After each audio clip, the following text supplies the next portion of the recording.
position. Hello, and welcome to Tales from the Backlog.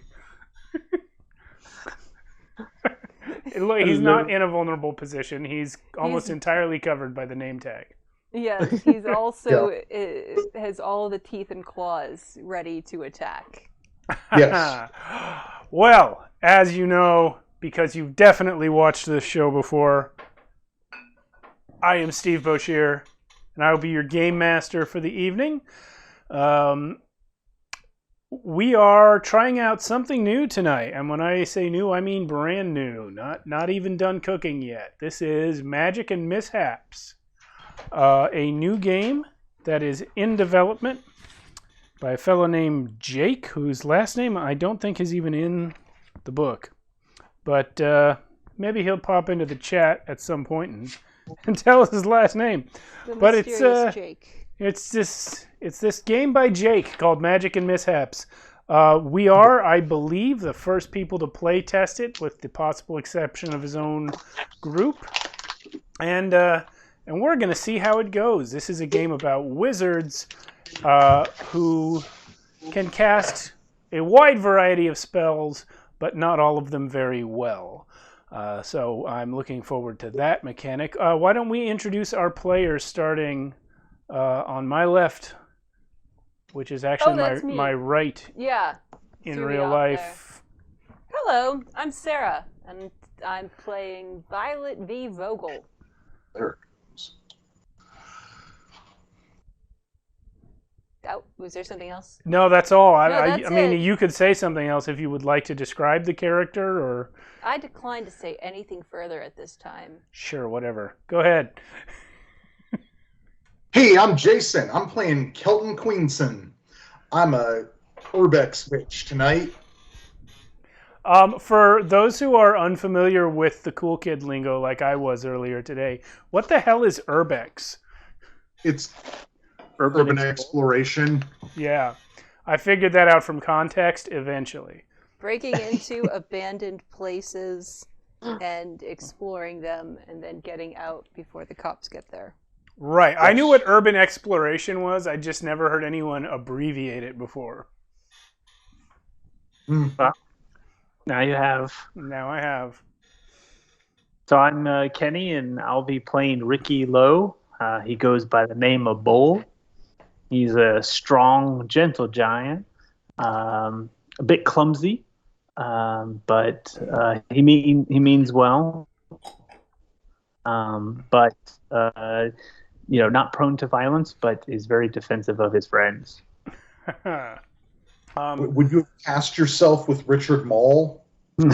Yes. I don't know. You don't know who Richard Mall is? Yes. Okay. Got it. Yeah. We're going to have ourselves a marathon later. All right. Okay. I got the character. So you, Sarah, just you can see that a lot of those pages have been cut off. Yeah. I don't know why, but you have the digital copy, right? I do. It just finally came back up after 15 minutes of my computer restarting. So I'm ready. I just bought that computer.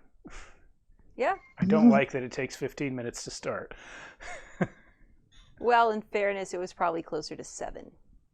Oh, good. Anyway, the one thing that none of our people said about themselves is that they're also wizards. Jason said he was a witch. They're also magics. They're magicals. So we are setting tonight's game in a more or less modern world, with the exception that magic exists in secret. So our crew here is a team of urban explorers, all together, who are doing it for the gram. Woo! Yeah. Yes! Hey, we got Throck in the chat. Yay! I feel like he's summoned every time I'm in this room. Where's Grimdark? Oh man, that's an in-joke. All right, so we got the wizards, and one thing that I haven't talk to you guys about, or if you guys discussed it in the Discord, I missed it. You're all wizards and you're all a team of urban explorers. Yep. To what extent do those things cross? Do you put your wizardry on the gram? I assumed that the urban exploring part is public, albeit anonymous, and the magic is hidden. Where that part, I'm very, very careful. This is why I don't live stream anything. I go through and I don't shoot it on camera, and when I do capture something, I very carefully edit it out. Magic is our secret weapon, and we just don't go there. We don't want people to know that part. This is my assumption, unless you guys want to do it differently. No, sounds good to me.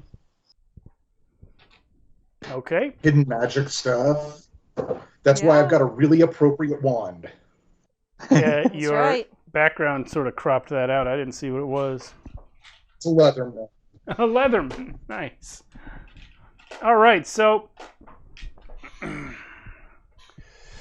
we are setting our scene in sort of the American Southwest. We're not in the high desert. It's not sandy and cactusy, but it's dry. Speak for yourself. It's brown. Okay, well, yeah. Jason's actual location notwithstanding.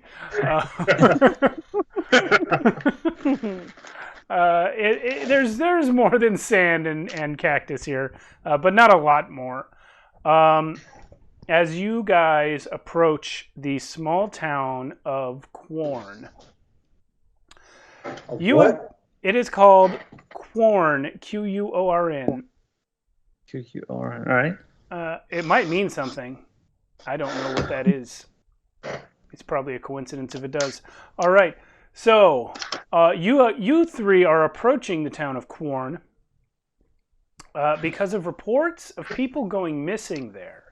This is a big mystery, and perhaps one of the most mysterious things about it is that nobody's investigating the mystery, as far as you can tell.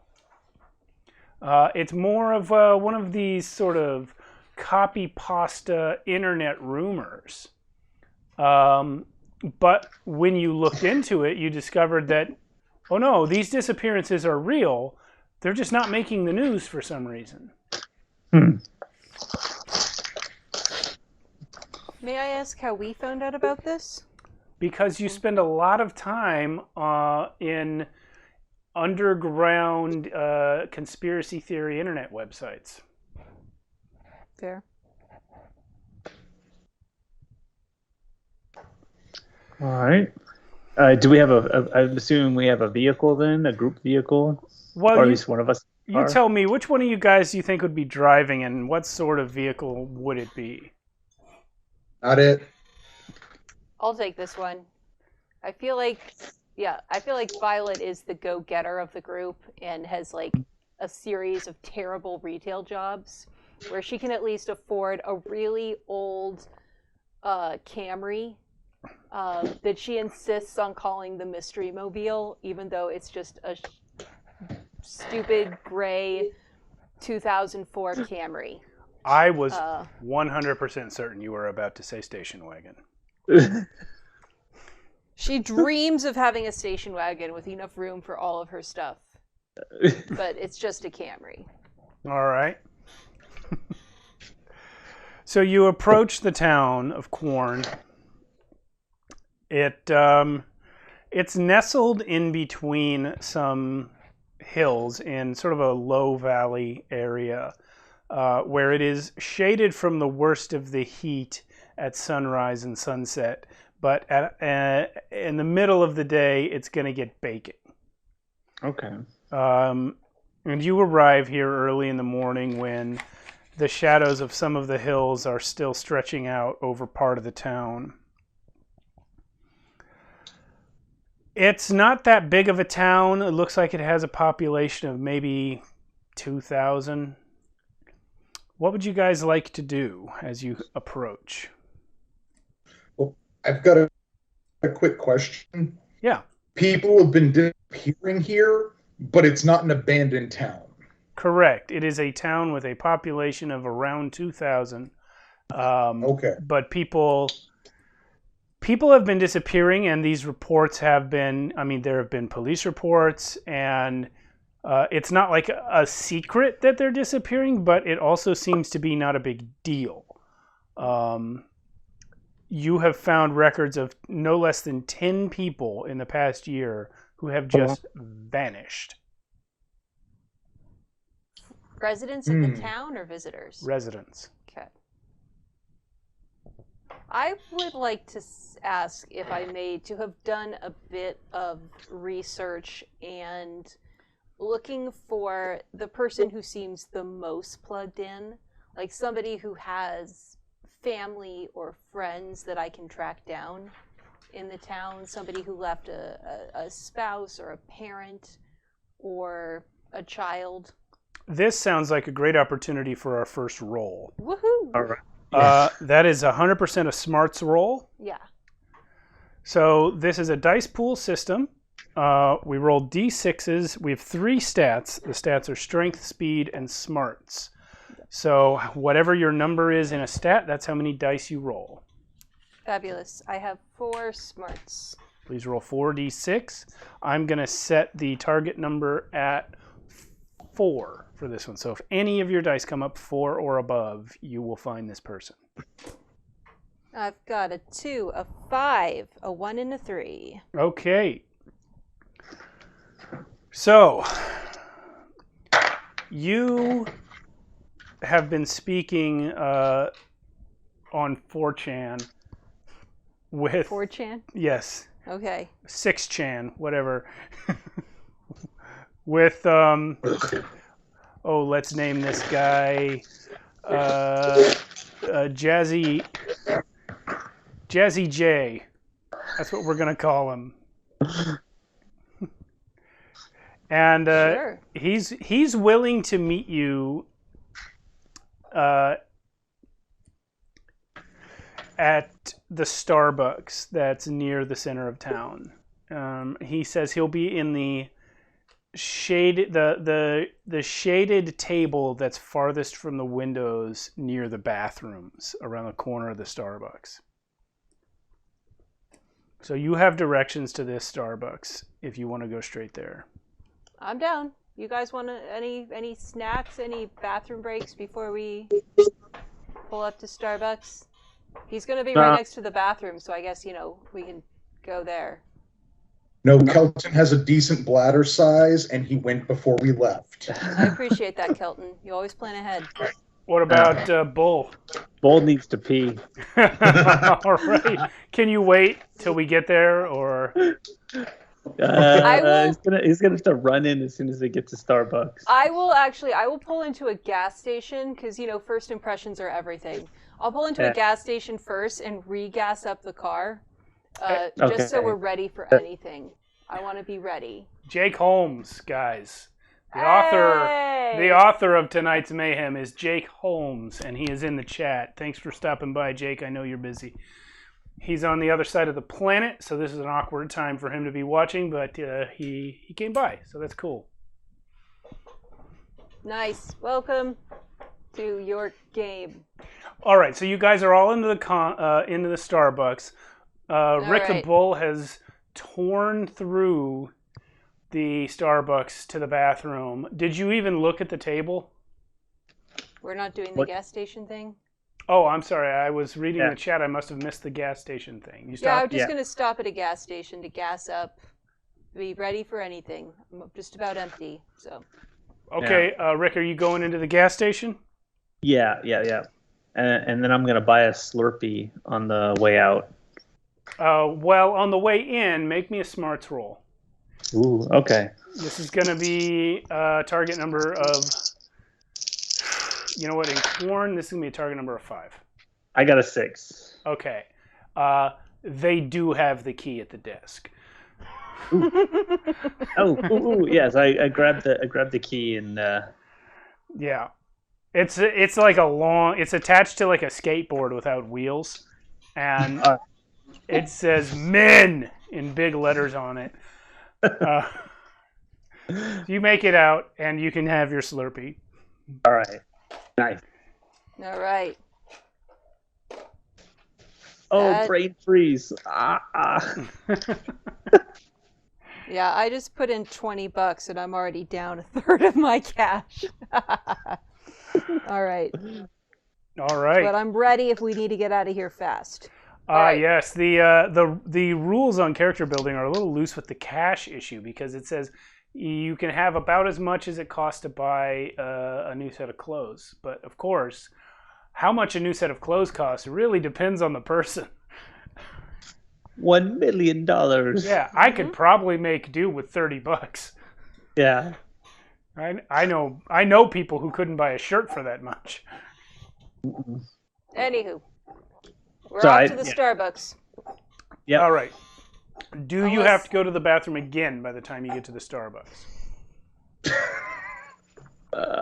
Yeah, I have, the Slurpee. The Slurpee, yeah. Yeah. Oh my God. Are you playing me? Are you playing real life me?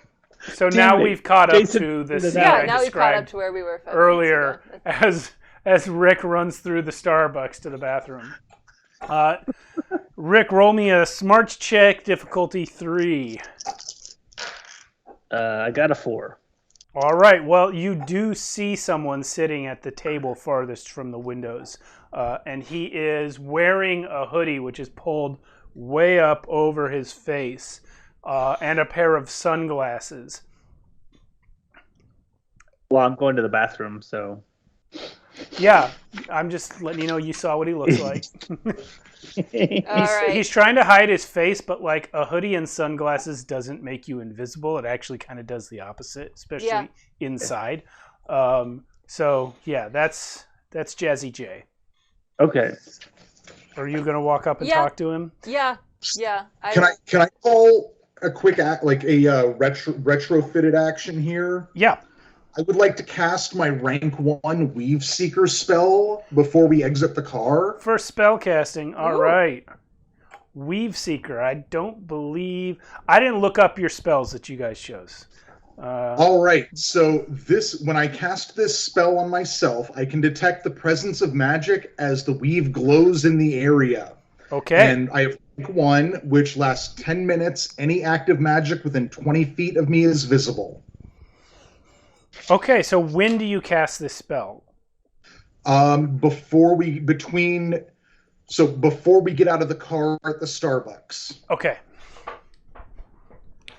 So, because you have a rank in this, the spell just works. For our viewers who are not familiar with this system, you can get ranks up to rank 3 in certain spells, but you can attempt to cast any spell at any rank. So if you cast a spell you don't know or at a rank higher than you know it, then there's a possibility for a mishap, which I very much hope happens at some point, but it's not happening now. This spell works as you're getting out of the car. Let's see. This describes it as the weave glowing. I'm going to interpret the weave as sort of a 3-dimensional thing. And you do see a very faint glow within 20 feet of you while you're in the car and as you step out. However, it's sort of non-specific in its directionality. And as you go towards the Starbucks, it actually fades away. And inside, you detect no magic. Okay. Quick question. I assume that this spell does not detect magic users, correct? It only detects the effects of a spell? Or a form of effects? The way I would interpret this is that... It just says detect the presence of magic. Yeah, the way I would interpret this is that if there was a spell actively being cast within the range of it, that you would see that person glowing. But that is not what Kelton detected just now. Sounds good. Just wanted to be sure we're all on the same page. Yeah. All right. So you're in the Starbucks. Kelton, are you just following right behind Violet then? She walked up to talk to Violet take a point on this. Okay. Did he... I'm going to assume that Jazzy J, if he's sitting indoors in a hoodie and sunglasses, gave me some sort of goofy passcode. And I approach him and I say, the celery burrows beneath the... Check my hand. Shed? The celery burrows beneath the shed? Wrong. He gets up and starts walking out. Oh, come on. I'm sorry. Okay. The celery burrows beneath the shedding light of the moon. Okay. Sorry. Let me see. He spits on his hand and starts trying to wipe your hand clean. Oh, you can't write this Oh, stuff down. God. What's the point of it if you're even going to write it down? Okay, I'm sorry. I'm Oh, sorry. that's so I'm gross. sorry. All right. Okay. Oh, that's why I hate 4chan. Okay. Listen. I'm sorry, Jay. Look. Let's get serious. Let's talk. I look around for a bottle of hand sanitizer and. There's tons of it. Yeah. Exactly. Yeah. Yeah. Jazzy it's J present drinks day. here. He works here? He drinks here. Oh, okay. Okay, sanitize my hands. Okay, look, man, we're serious. Look, this is my man Kelton. I'm V. Bull is I gesture at the restroom. Yeah, So- I know what you look like. You put your pictures all over the internet all the time like a bunch of morons. Oh, did you see our page? Pretty cool, huh? Yeah. Like, Because I know follow, how to do subscribe, my man. research. Well, that's what we're here for, man. Give us a research. He hands you a stack of printouts. All right, that was a very literal answer that I was not expecting. Take it. Okay. You need to use hard copies. Data can be traced. These are printouts? They were on a computer. Yeah, but you don't understand is... Listen, I feel like we're being too antagonistic here. I said you need to use hard copies. Oh, we need... Okay, fair I enough. know what I'm doing. Yeah, you know what? Yeah, you're right. You're absolutely right, Jazzy J. Don't use that name here. You're absolutely right, Jay. You. JJ. Just say Chris. Fair enough, Chris. You know my name's not Chris, right? Yes. Okay.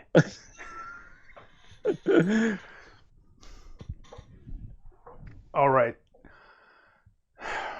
So from the bathroom, Bull having seen the guy where he was and peeking out, seeing V talking to him, he's going to try and cast Read Minds. But Bull does not have a rank in Read Minds. We're going to roll on the mishap table.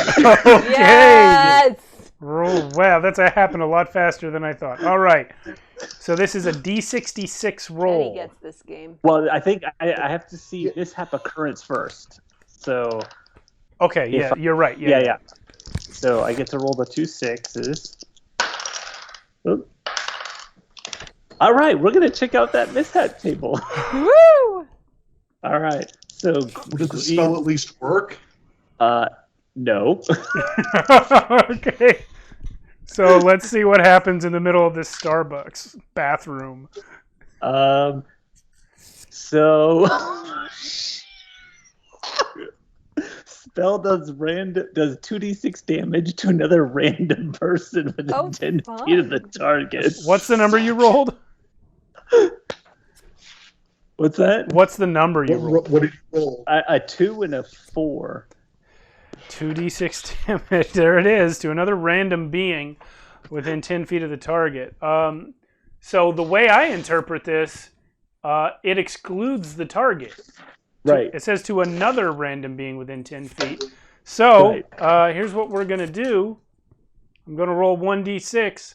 Odd, it's Kelton. Even, it's Violet. Sweet. It's Violet. All right. I tell her, ah! Oh! I take 8 damage. Oh, migraine. Yeah. You have Oops. taken 8 damage. Oh, Violet, V, are you okay? What happened? Are you chipped? Are you being watched? Oh, nope. I was never only. here. If only. He throws down some cash on the table for some reason. Then he picks it back up and he leaves. Oh, I was going to go for the cash. All right. I thought he was throwing down a smoke bomb. Yeah. He wanted it. He wanted it to look like that, but he didn't have any smoke bombs. And then he realized he already paid for his drink because it's Starbucks. Yeah. So he grabbed the cash and ran. Naturally. Bull looks down at his wand, which I forgot to describe is actually a petrified Slim Jim, and realizes like he had left some lint on it from his pocket, so he pulls it off, thinking that that's what caused the mishap. Oh, Bull. So yeah, you full on saw Ricky try to cast that spell because he was behind the guy you were talking to.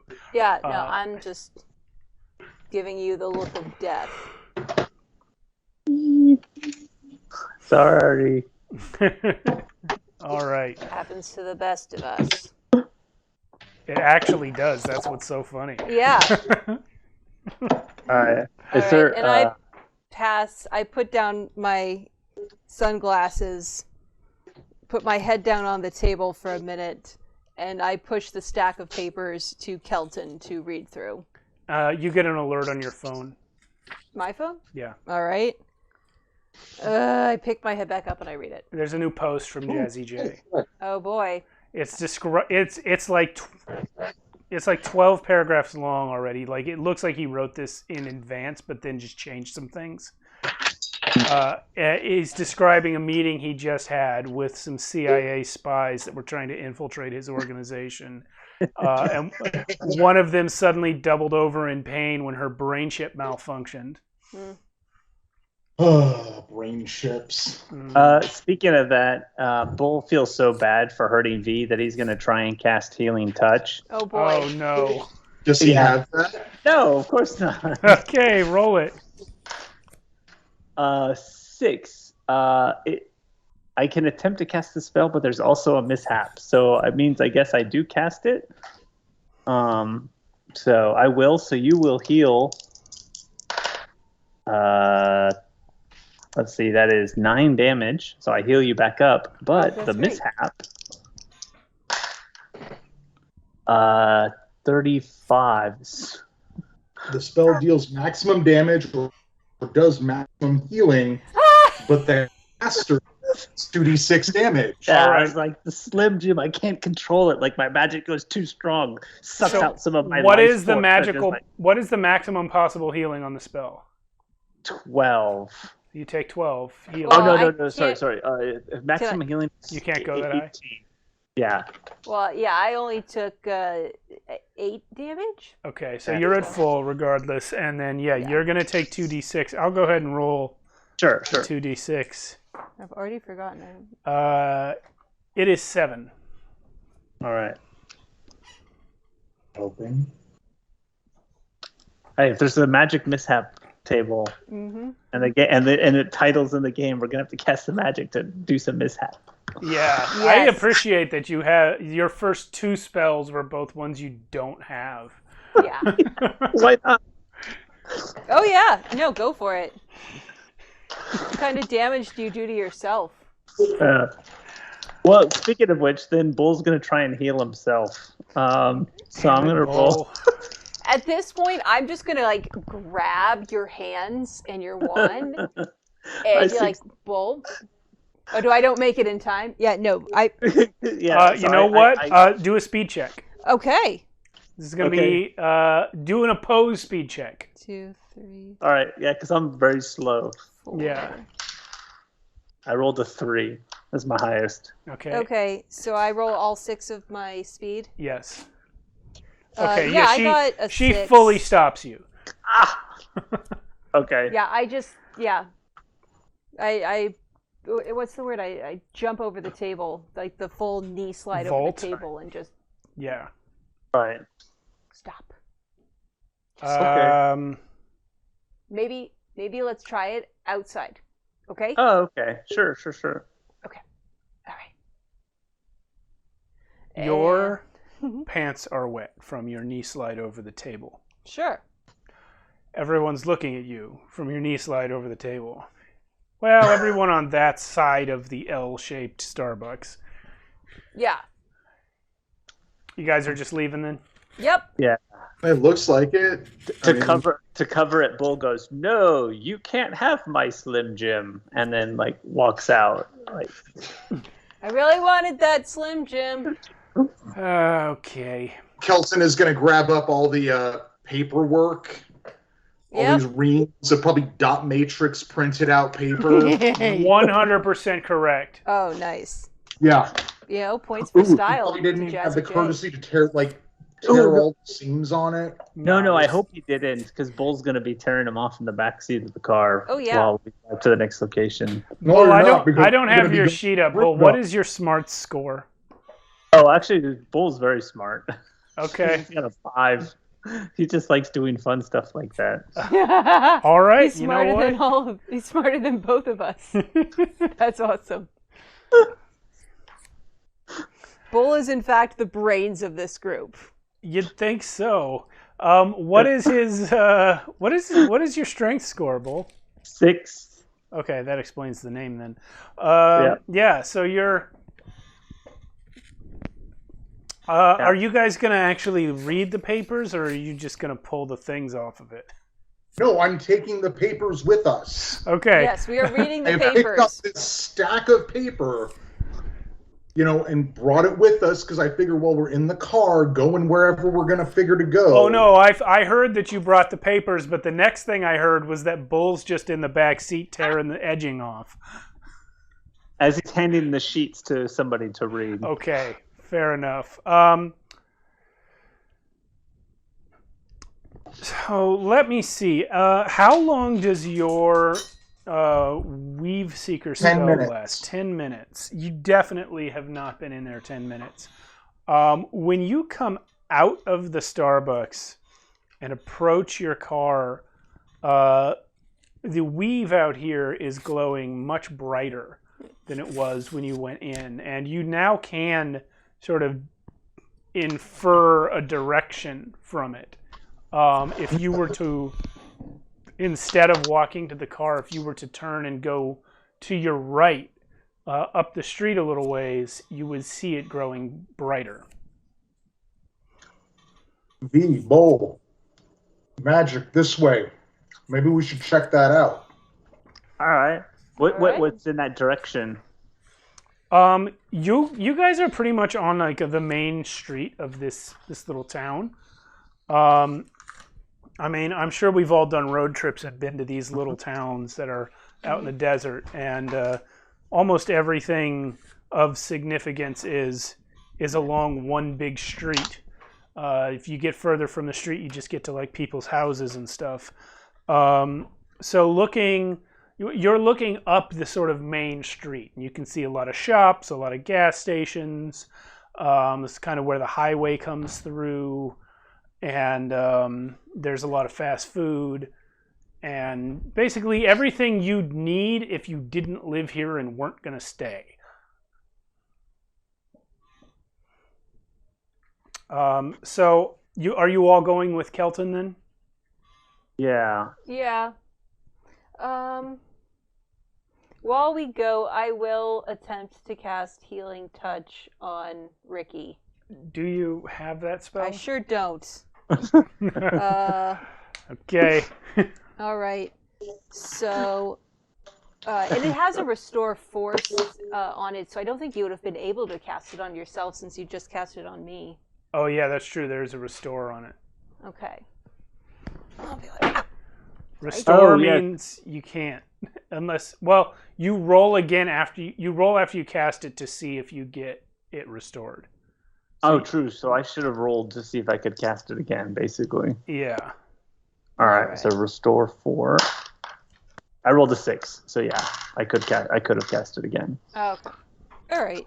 So what is your magical mishap check? Roll 2d6. Okay, roll 2d6. And add them together, right? Correct. Roll 2d6 and add them together to see if you have a mishap. Yep. I have 6. Okay, so you will cast the spell, but there is also a mishap. Okay. So let's do what Kenny did, even though it might change. Roll the healing first. Okie dokie. So it's 3d6 for rank 1 of healing, right? Yeah. Yes. All right, here is your healing. Ricky, it is 8. All You're right. healed for 8.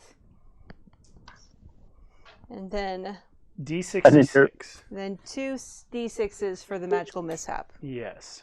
But one you have to pick is the first. Yeah, before you roll, you have to pick which one is the Yeah. first digit. Black will be first digit. White will be second digit. 31. 31.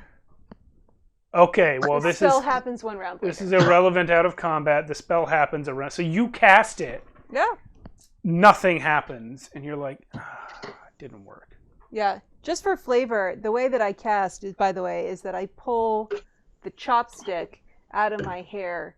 And this Nice. is, in fact, one half of a disposable chopstick set from a Chinese restaurant, like the cheap ones you get, like, and that has been scribbled on in tiny, tiny, tiny stripes, hand drawn on with marker, and cast it like that.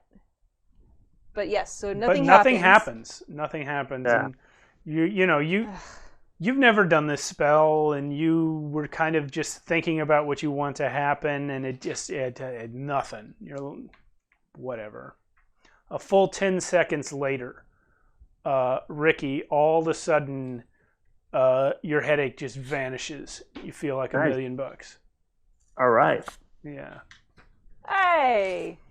And you have no idea that she cast the spell on you. Yeah, it was from behind. Yeah. Yeah, Nice. He doesn't know that it took 10 seconds because when he says something, do you say something? Or I feel happy. I quickly get my wand back out, like, you're welcome. Took it away again. Okay, so you guys only get about 50 yards before Kelton, you can start to see the real source of this magic. It's a playground just off to the side of the road, like a kid's playground. And Okay. they have one of those like merry-go-round things with that, like, you just get on it and then a grown-up comes over and runs real fast, and if you let go you die.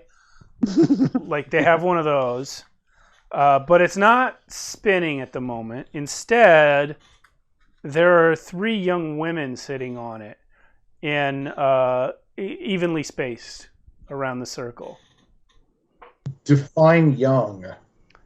You're not close enough yet to tell exactly, but early 20s, maybe teens.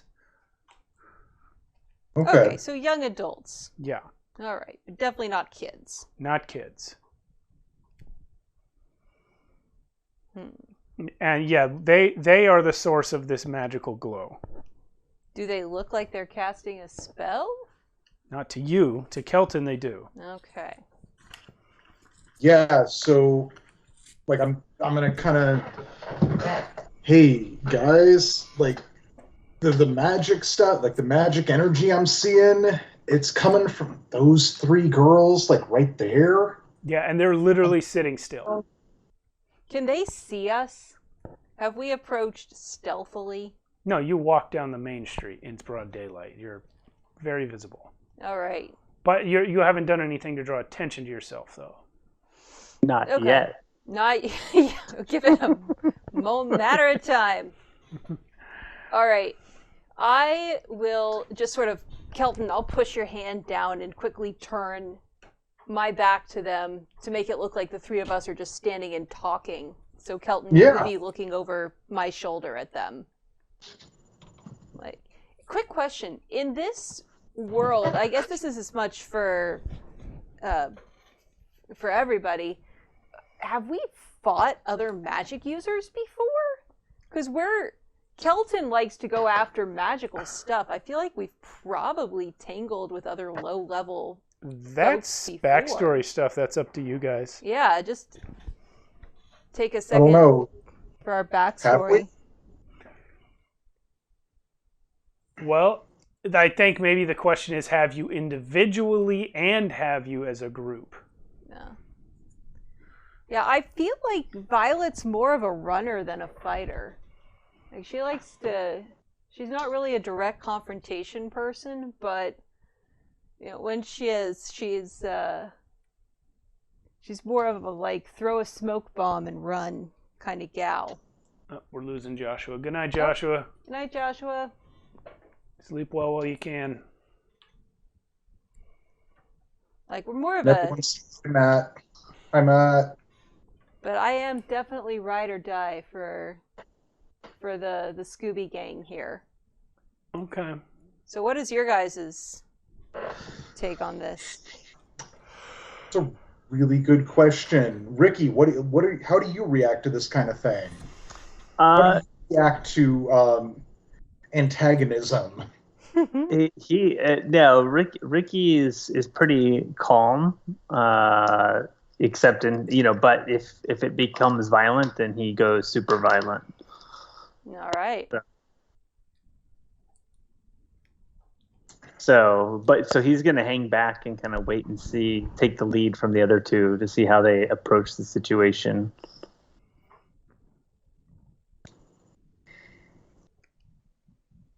I don't think Kelton has actually faced off against any other like magic users before. So he doesn't know what it's like in a fight yet. Okay. Yeah, I think that makes sense to me. Or we might have crossed paths with other folks, but we're not really direct confrontational types. So what do you do seeing these three girls on the merry-go-round? Should we talk to them? Should we introduce ourselves? I don't know. I mean, maybe maybe we walk past like super chill and we read all this. And I look down at the stuff we were holding.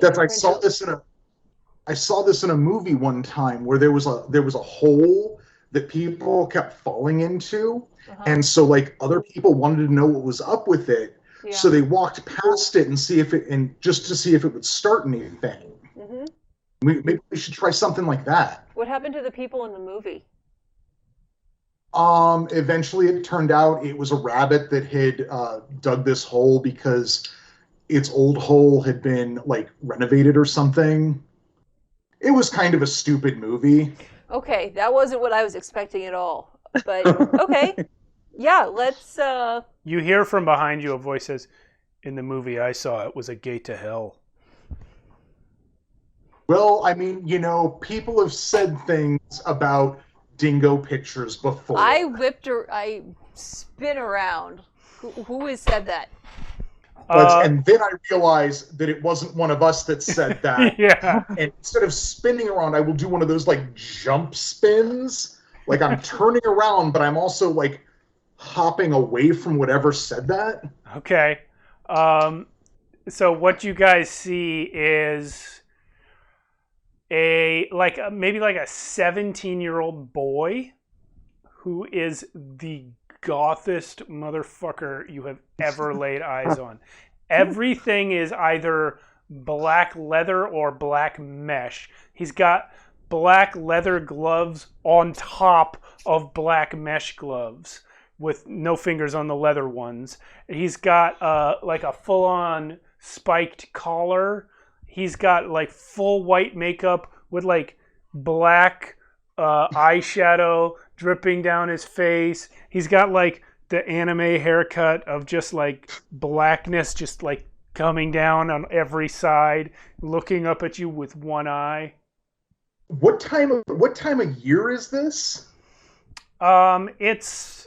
Let's just keep it simple. It's October. It's like right now.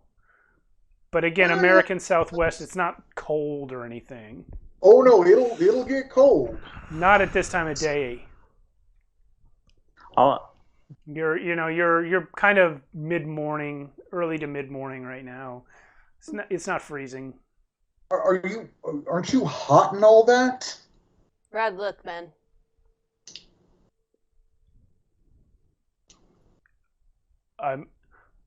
I'm only as hot as my love for Trina. Ah. Is Trina one of the disappearing people? Disappeared? No. That was actually a question to GM, but You don't know the name. okay. Is Trina one of those girls over there? She wants to talk to you. Like Specifically, just or as a Kelton, group? or like all of it? Yeah. He actually points to Violet. You. Oh. Who's I see Trina? those. One of those girls over there. Is there any indication that those girls are looking at us? No. That's cool. That's cool. How do you know that? Because she hasn't said anything, or is she like texting you or something, or nothing? I always know what my lady demands Rad. Okay. because she texts it to me. Yeah. Okay. Thanks, dude. That you had me there. That was good. That was good. And because I hold her in my heart, she's brighter than the sun to me. That's awesome. That's awesome. wow. I mean, Kelton wants to make a quick glance down to make sure does this guy have normal people legs? Yeah. Yes, he does. Rian Manos, the hands of fate. Is he half goat? No, he has Yes. normal people legs. Explicitly. They're normal except that they're in leather pants. All right. What's wrong with leather pants? They're not on most normal people's legs. Fair enough. All right. I look to Kelton and Ricky. I'm like, I guess I'll just go. Wow. You guys wait here. I'll be right back. We'll keep an eye on things up here. All right. And yeah, right here. And I say, like, maybe read the papers. And I will tuck my chopstick in my hair ready for grabbing. And I'm actually going to pull my skateboard loose from where it's hooked onto my backpack and just carry it under my arm. And I will walk out to the merry-go-round.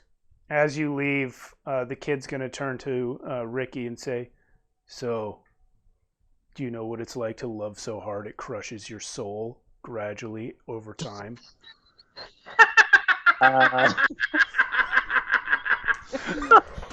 I'm sorry. I don't mean to laugh. I like. Well, it just goes. No, does it hurt?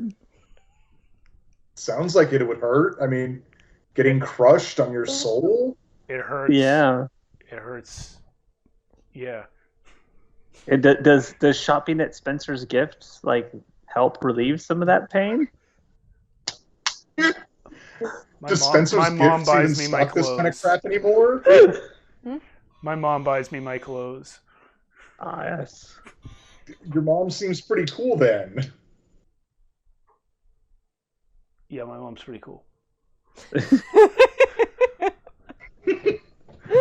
All right. He still hasn't looked at you with more than one eye at a time. Nice. With the Nice. hair over his face. All right, so you walk up to the girls. They are not dressed like him. No. They are dressed like regular people who don't have like an aesthetic or a scene. They're just wearing clothes. All right. How old are they as I approach them? Are they like also 17 or are they? Yeah, having just talked to this kid who's definitely a teenager, you now realize that they do look a bit older. Like Violet's 25. How old are? They're are younger than you, but they're Okay. adults. All right. Do they acknowledge me in any way as I approach? No, but as you approach, you see that it's actually because they're all on their phones. Naturally. So I will walk up and just kick my foot up on the merry-go-round. Oh, be like, boy. Oh, did I do something? Well, it is a merry-go-round. It's only going to be a 2, but I do need a speed check on that. All right. Well, that's...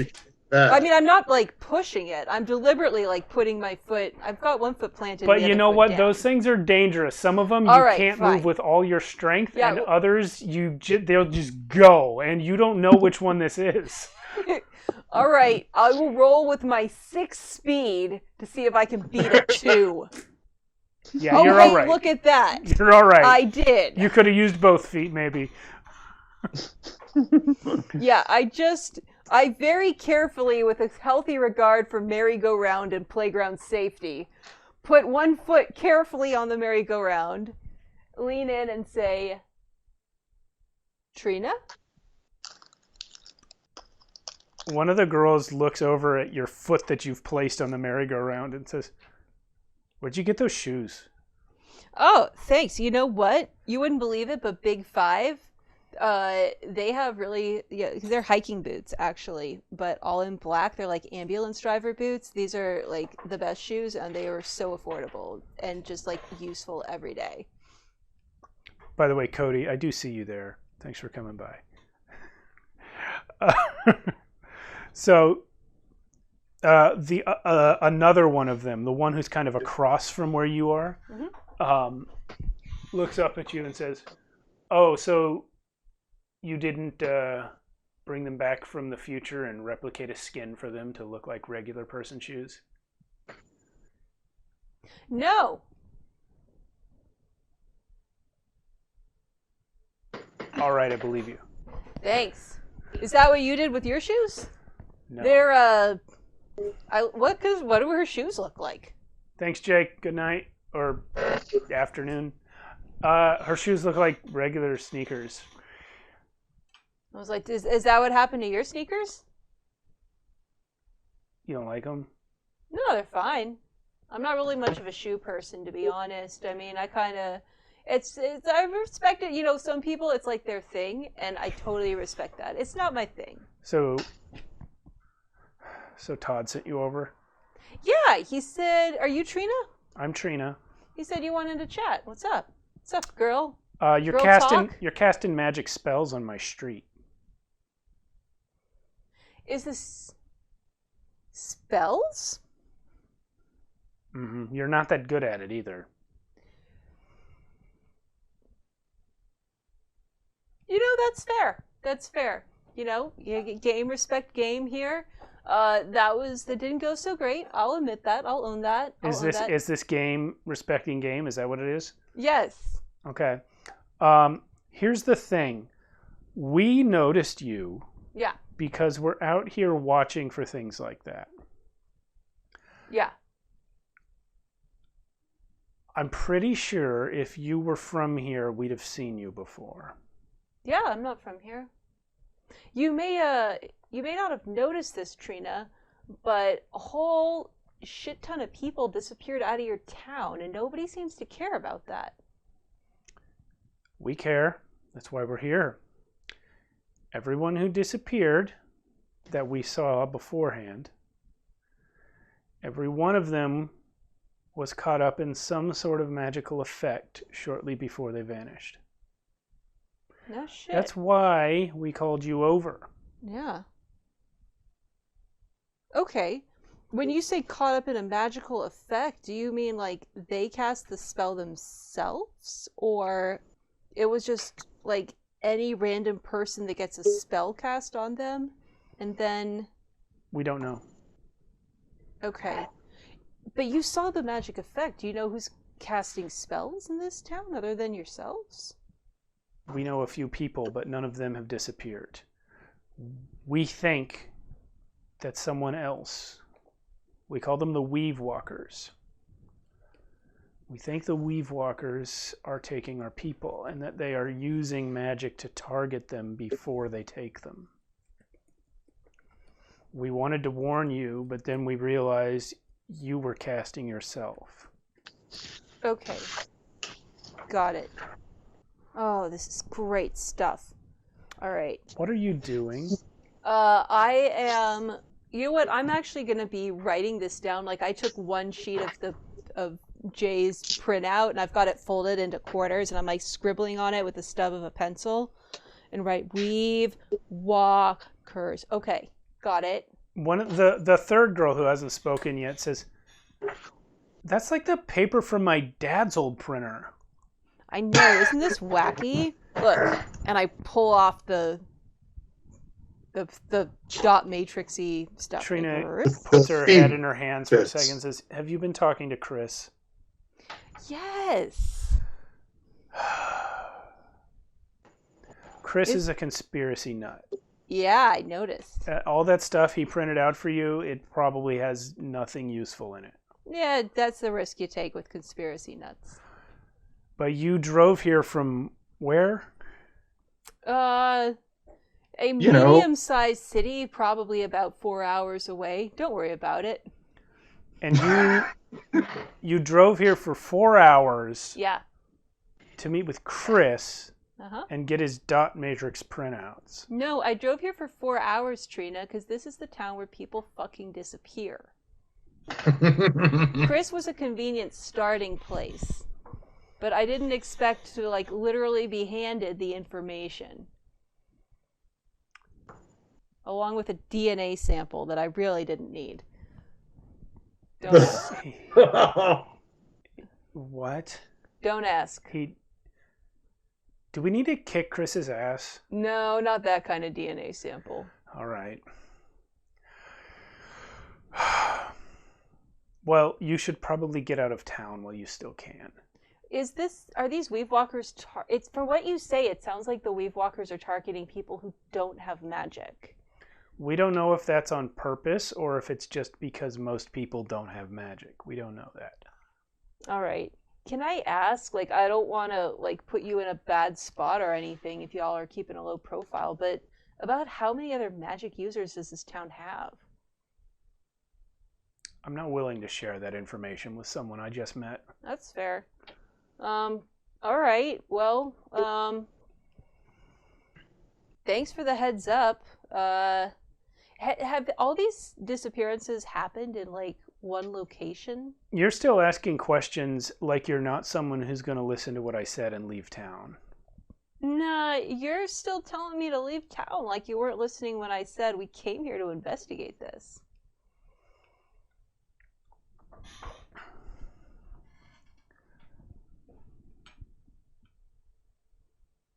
There are more disappearances than what's been reported to the police.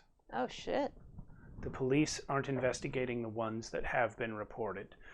The news will not report on the disappearances, even though we have told them multiple times.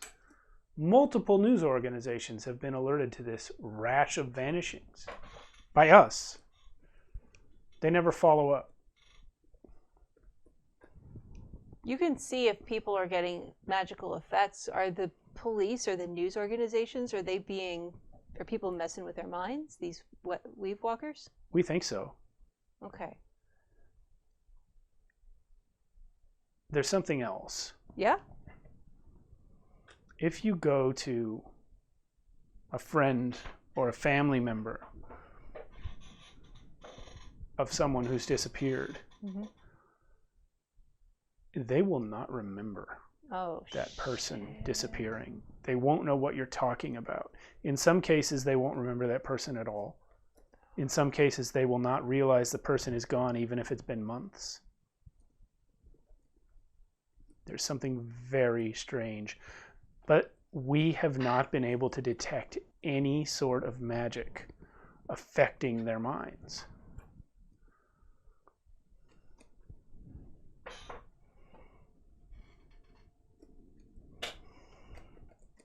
Okay. All right. Hey, do you mind if my friends come over? Yeah. Guys. They were supposed to come with you. I don't know why. Oh, well, you should have been more specific when you spoke into Anime Boy's heart over there. Oh God. Did he start in with that love crap? Yes. He asked me to prom. Yeah. When I said no, he said, "Good, prom's for losers." Yeah, that's about what I'd expect if you say no. I didn't even go to my prom. How old are you? 20. Yeah, that's way too old to go to like a prom. You know what? Yeah. Todd doesn't get how a lot of things work. Yeah. He does look like a Todd. He's a Todd. He's a Todd. Yeah. Is Chris really named Chris? Yes. That's funny. All right. I thought he looked more like. Did he tell you it was honestly a code name? Yeah. Well, no, he told me it was yeah, code name, fake name, whatever. Yeah, he probably in his head he probably spelled it differently. I was gonna make that joke, like, yeah, it's just your real name's Chris with a K. Are you guys are coming over? Have we been beckoned over yet? Yeah. Oh, yeah. She beckoned you. Oh over. Yeah, no, we'll come right over. You know. Yeah. Todd comes over with you. Conversation than we're getting out of a goth emo boy here. Yeah. No, he's coming with you. He's coming with you. All right, guys, this is Trina, and I'm so sorry I didn't ask you guys' names. I say to the other two girls. Tina and Gina. Naturally. Are those your real names? Come on. You shouldn't tell people your real names, Trina. I mean, damn it. All right, Trina, Tina, and Gina. We'll go with that. I'm V. That's Bull. That's Kelton. Your name is Bull? Whatever. You're the one who just said it, went on a whole thing about not giving out real names. So anyway, and I'll quickly bring them up to speed on what Trina just told me. Okay. Look, is there anything we can do to help right now? Like, you guys are out here watching for any disappearances. Is there, like, areas we can patrol? Kelton can see this shit, too. That's actually wearing off. It's been about 10 minutes. Yeah. Yeah. Yeah. We think we know where they are. Yeah? But it's incredibly dangerous. We sent the police out there one time. We had to invent a reason or they wouldn't have gone. They sent a patrol car, 2 guys. Neither of them came back. Disappeared? Yes, 2 police officers in this town disappeared and nobody's talking about it. Okay. We drove by from a distance. Their car is still there.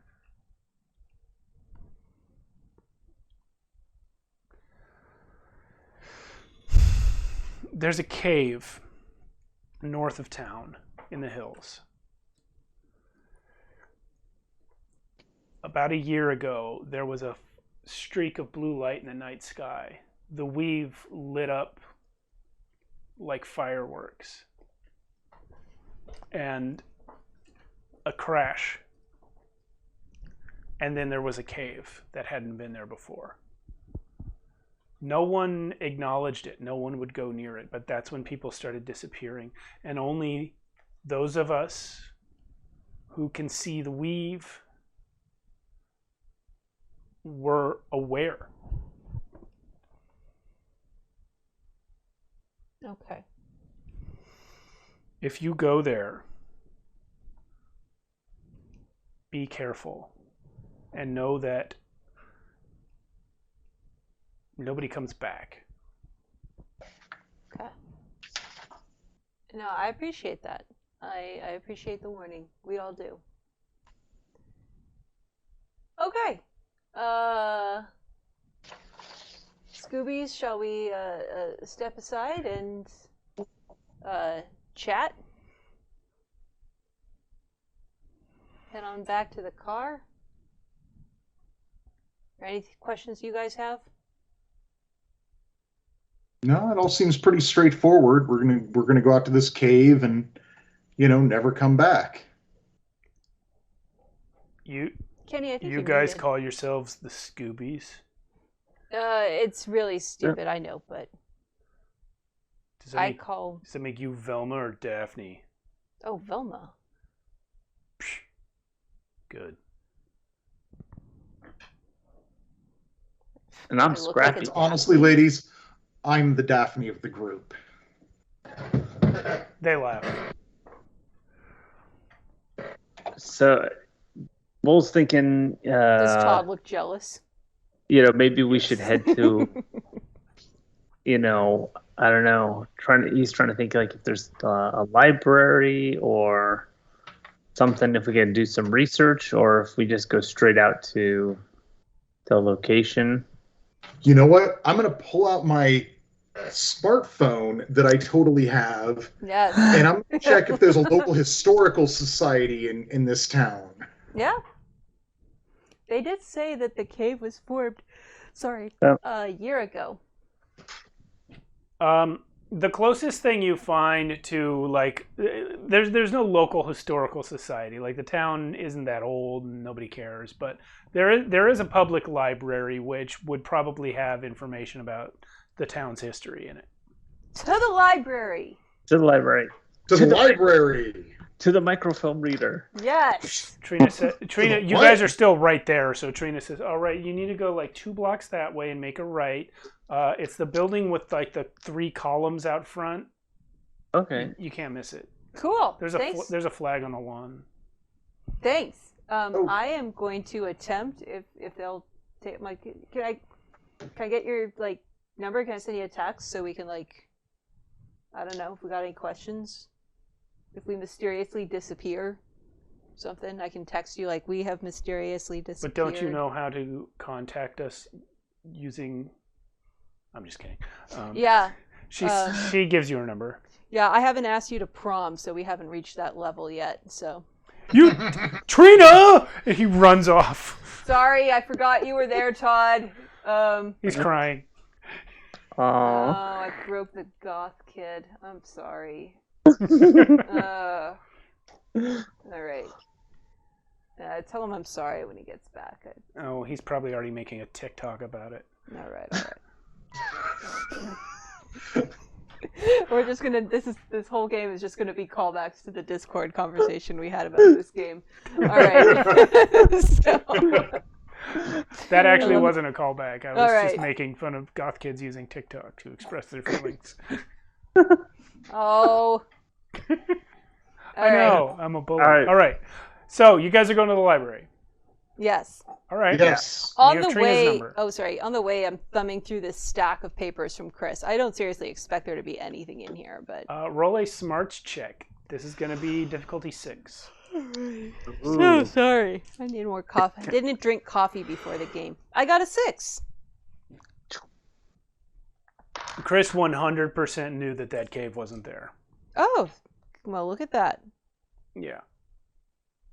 He had maps of the area from before and maps of the area from recently. He couldn't put together what it meant. He doesn't have anything in his stuff about the streak of light in the sky or anything. But buried in the huge stack of probably coincidences and nothings that he's drawn lines between like a lunatic, there is this section about this cave that's suddenly there and why no one's talking about it. I see. Well.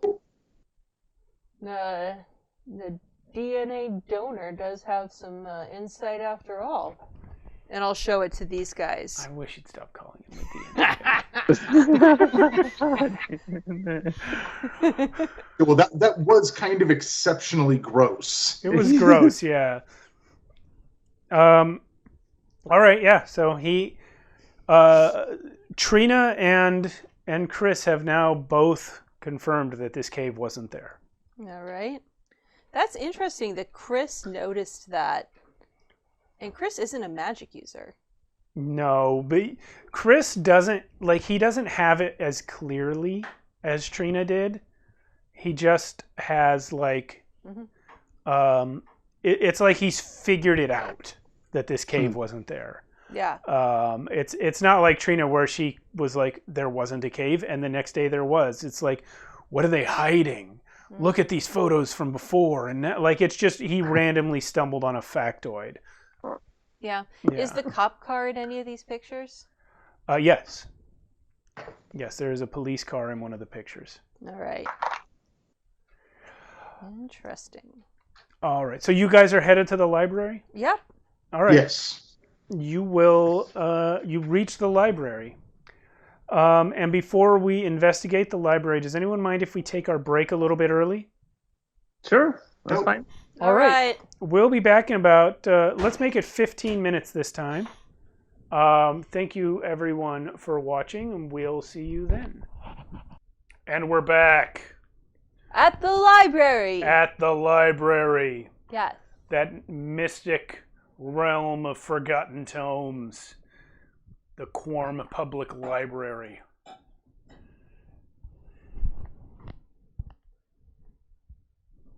Oh, wait, sorry. I just realized something. Okay, go on. I actually did look up this town's name. Uh-huh. It's a brand of meat substitute products. Well, that's not ominous at all. Where? I Googled it, and that was the first hit. No, I don't mean where did you hit. look it up? Like, where do they distribute? I don't know. Well, I'm just wondering because Jake of the no last name is from Australia. So I was just wondering if this was like a super funny joke to people in Australia. Corn is a meat substitute product originating in the UK and sold primarily in Europe. Okay, well, But maybe also in Australia. I don't know. calling your butt. All right, you've gone to the library. What are you doing there? Well, pulling out a ream of microfilm or whatever database they have to look up articles from last year, apparently, to find out. What specifically are you looking for? News of whatever created this cave, right? Trina had said something about like a streaking thing across the sky, right? She did say that. She also said nobody talked about the thing in the sky or the new cave. But I guess go ahead and roll a smarts check on this. All right. How about 2 6s? Ooh. Buddy, that'll do. You find after a decent amount of searching, like well over an hour, you actually find sort of tucked away in the middle of this town newspaper on a day about a year ago. There is just a little note about odd astronomical occurrences the night before, sort of in the middle of a different article. Huh. Okay. But that's the only mention of it. Like, it doesn't have its own article. All right. Well, I think something we found, there's something in this cave which is warping people's memories. So should we go check it out? Is there anything else you want to look for in the library, Kelton? No, I mean, that seems... So, hey, Bull, about how old is Bull? Oh, I didn't figure it out. I'll say he's 28. Okay. Because, I don't really have a lot of... Kelton doesn't really have a lot of experience with microfiche and those sorts of things. But if you'd be willing to help him... he's kind of got an interest in seeing if there's anything like way back in the town's history. Okay. What should I look for? Yeah, what are you looking for in the town's history? Yeah, I don't know exactly, but what I am hoping to I want to see if this might have happened before. So But I mean, then if it's not getting reported on, it wouldn't be in the history. Right. So yeah, let's just check out this cave. Okay. I would like to check one thing in the library. I would like to look through. I'm also gonna elbow. Well, like, Bill, show me how to use the thing. Show me how to use the thing, the microfiche thing. And I want to look up. I'm gonna cross-reference the people that have vanished, and look for them in the local newspaper, and see if there's. I'm looking for any kind of connection between them at all, other than the fact that they all live in this town. So that's going to be 4 smarts. And that's 2 6s. Okay. A 1 and a 4. You find no connection between them. Guys, I can confidently say there is no connection between any of these people other than the fact that they live in this town. And they all had a vowel in their name.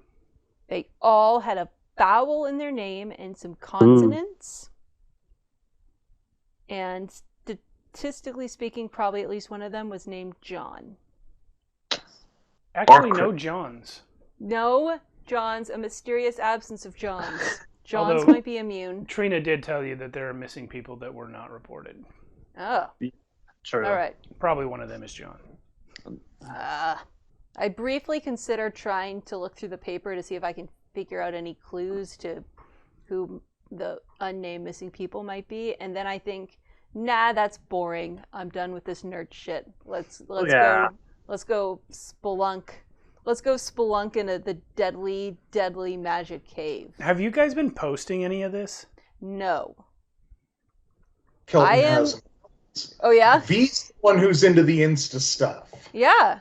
I just like exploring interesting, weird, lost places. Yeah, and I'm into a very carefully curated experience. Like, I'm not a live streamer. I'm not a, like, throw it up and see what happens and bring everybody into my world. We do the thing, and then I edit the shit out of it to make it look as cool as possible. So, images, videos, I'm going to craft a narrative. I craft a narrative after we're done. Bull's still rocking the MySpace account. Yes. Hey, at least Tom isn't ruining the world. Okay. Well, you guys driving out to the cave then? In the Camry? Sounds the place to be. Let's do this.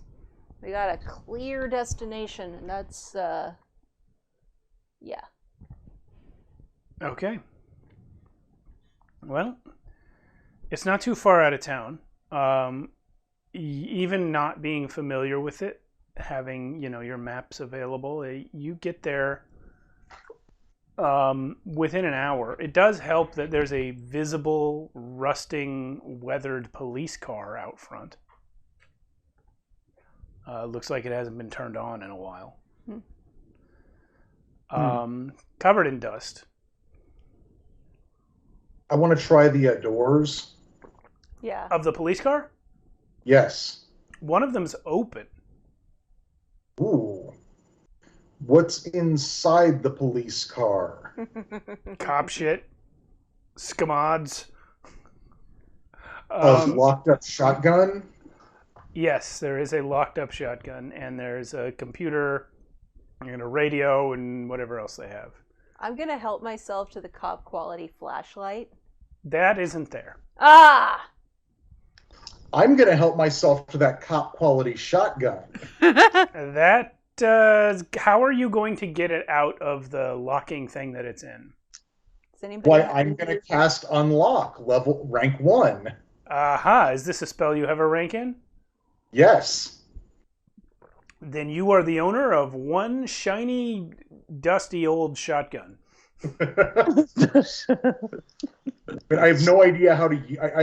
I have only the vaguest video gamist sense of how to use it, but I know not to point it at other people, so I'm not pointing it at other people. Fair enough. Kelton, buddy, are you sure about this one? Not really, but just in case. Bull's gonna walk over to the car and hit the trunk release. Okay. I don't know enough about police cars to know whether the trunk will just release like a regular car, so we'll just say it does. Yeah, and I'll look to see. Usually, that's where they would keep any sort of equipment like road flares or jacks and stuff like that. So I'm just looking to grab a couple of, like a road flare or two. You can find those pretty easily, yeah. Yeah. I'll grab a tire iron. Yeah. Okay. Does anybody have a tire iron anymore? Does that exist? Yes. Yeah. Okay. Yes, it is how you remove. In fact, we were once up until 1 a.m. because someone didn't have their tire iron in their car. That's what I meant. I just assumed that since we didn't have one, they no longer existed. No, we had one. It wasn't us that was the problem. Okay. Right. Yes. Hey. Carol's just playing an old school druid, right? They're not allowed to use metal, so only wood items. That's right. That's there you go. All right. Yeah, I'll grab that tire iron. Okay, there is a tire iron. Okay. So, yeah. So it looks like no one's been here. No one's. Yeah, there's no evidence of anyone having been around this car for quite some time. It is, like I said, it's covered in dust like an object that's just been outside forever.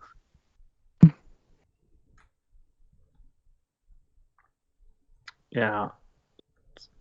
And can we see the cave from the... Yeah. This car is parked as though the people driving it were coming to this cave. So you can definitely see the cave from here.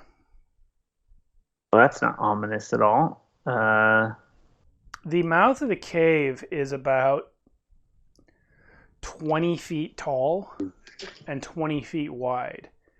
And around the edges of it, actually, Bull, why don't you make me a smarts check? 6. Okay.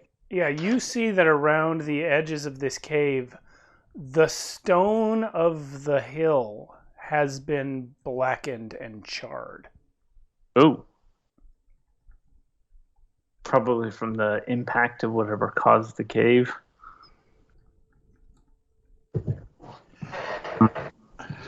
And how is this cave, or are we picturing, is this like a sort of like what I'm trying to say, like a vertical cave, like in terms of like you could walk through it, or is this like a cave like where it's more like a hole in the ground? It goes horizontally. You walk into it. Oh, okay. So I'll light one of the flares and then just fling it as far down as I can in front of us. Okay. Let me get my map. I'll take out a flashlight. Roll me a strength check there, Rick. How far can you throw a flare? 2 6s, 2 5s, a 4, and a 3. You throw the flare about 50 feet, and it hits a wall and falls to the ground. You are looking at a T-junction in the cave. The last 10 feet of where you threw the flare was open on both sides, where you could turn left or right. And the previous 40 feet was a tunnel heading that direction. So you go 40 feet, and you have to decide whether to go left or right. For the record, I strap on my GoPro on the forehead strap. This is my normal location for it when we are mid-exploration. You got infrared on that thing? I've got some sort of low light. I mean, everything we do, a lot of what we do is low light. So I've figured out. I don't know. V, tricks. do you need a lighting implement of some stripe? I feel like I must have already figured out how to light for this thing. Like, this isn't my first do you rodeo. want a flashlight? Oh, I got a yeah, I'll take a flashlight. Yeah, I will hand out some small flashlights to the people who need them. All right. All right, Yeah. so we have here, this is just our battle camera. It's currently not anything specific, except it's your 3 characters on a cave tile. I will set up something more specific as needed. But are you guys going to go left or right here? It's a really good question. I vote, well, shining light down both ways, what do we see?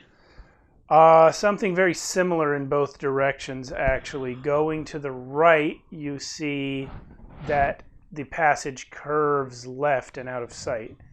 And going to the left, you see that the passage curves right and out of sight. In both cases, going deeper into the mountain. Quick question. Really quick, before we decide which way to go, I want to take a moment just to take a closer look at the walls, especially if this place looks burned on the outside. Do these walls look natural cave formation? Or do they look like they've been carved or burned out of the rock? Let's get a smarts check. All right. Doing a lot more smarts than anything else. I've got a 4, 2 3s, and a 2. Excuse me. The 4 is enough to know that the shape of these tunnels is unusual. It's a little too round. Like only in some spots, though. Like there might have been something here before, but it looks like something large, like 20 feet round, a cut through the rock here. Oh, it's 20 feet across? The entrance, Ooh. yeah, the entrance I said was 20 feet high and 20 feet wide, and the tunnels maintain that. Wow. Have you guys seen the movie Tremors? Yes. Yeah, but those things weren't 20 feet wide. No. This is like Tremor sign, the likes we haven't seen. Okay. Okay. It's like a baby sandworm. Have you guys seen Dune? Only the Not at all. documentary about Yeah. the Jodorowsky version. Thank you for laughing at that. Yeah. But I see you. yes. So this just doesn't look. How is the walls? Is it like roughly hewn, or is it like? It's pretty rough. Okay. Looking at it overall, it's kind of absurdly symmetrical, but when you look at it like an individual spot on a wall, it's not like smooth or anything. It's rock. Okay. All right. I vote we take the sinister path and go left. All right. Sure. Remember, in a labyrinth, you always go in one direction every time to get out. And then you find the Goblin King. Yeah. So what's to the left? Well, And then to the left and right, it opens up into a wider area. It continues on ahead quite a bit. You find yourselves walking on the left side of a room, a cavern, I should say, the right side of which is sunken into a stinking, stagnant pool of water. There's a horde of mosquitoes buzzing all around over it. It's humid, it smells bad, it's loud from the bugs, and it's just an unpleasant place to be. I'm actually going to turn this off for now until we have something we need to see. But they are there if we need them. Okay. So ahead of you is the tunnel continues. To your left, there is a side passage that squeezes down to about 4 feet wide.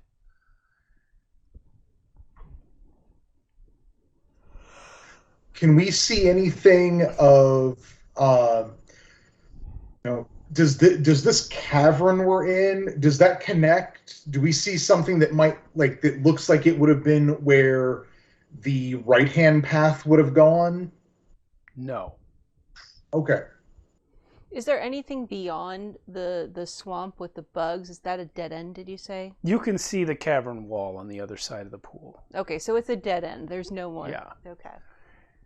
The room is kind of long, and you're on the left side, and the right side is this stagnant pool of water.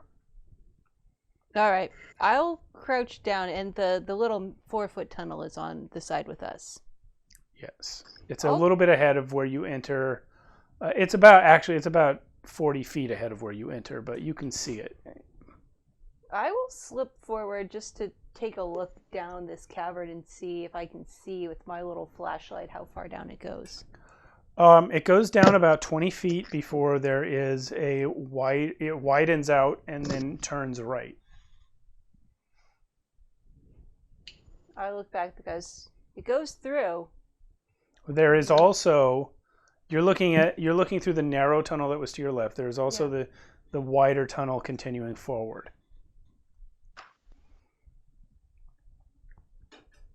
Forward? Yeah, let's keep pushing forward for a bit. All right. Okay. I leave the little tunnel and we continue forward. Pushing forward yields a sort of bendy, winding path. You go, at first it looks like there's something to the left at one point, but that is clearly a dead end. But at the same spot, it goes right. And that winds a little bit until basically you get to another T-juncture. You can go left, which is basically doubling back roughly the direction you came from, but down another passage. Or you can go right. So it's kind of a sharp left or a wide right.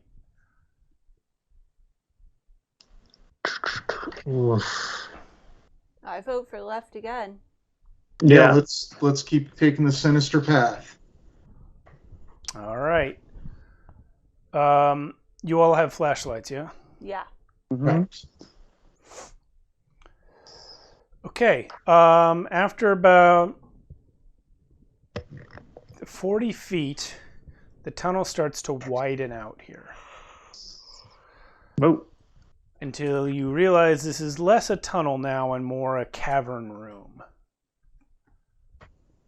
And it smells unpleasant in a very animalistic sort of way.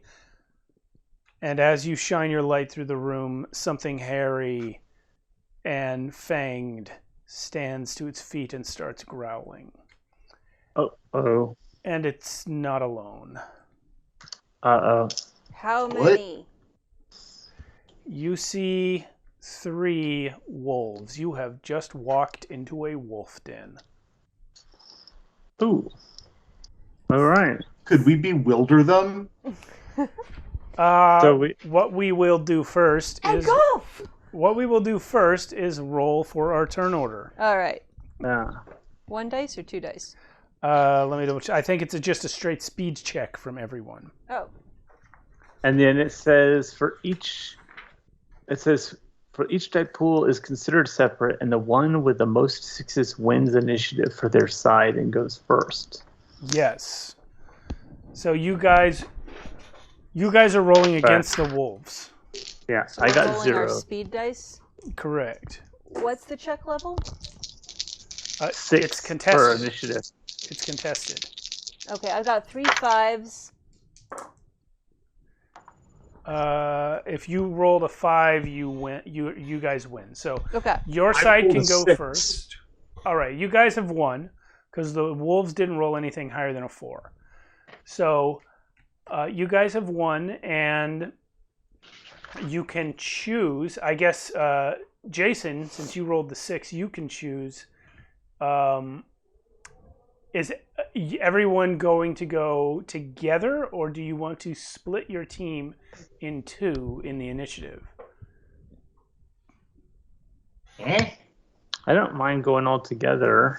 Yeah, this is in the rules. If you win the initiative, your whole team goes as a group, but you can choose to have half go first and half go after the bad guys. But that's your choice. I don't mind going another way. I mean, I'm inclined to choose option 1, so we all just get to do a thing. That seems the smartest in most situations. Yeah. There may be tactical reasons for the other, but yeah, I think that's probably the smart call. Ugh.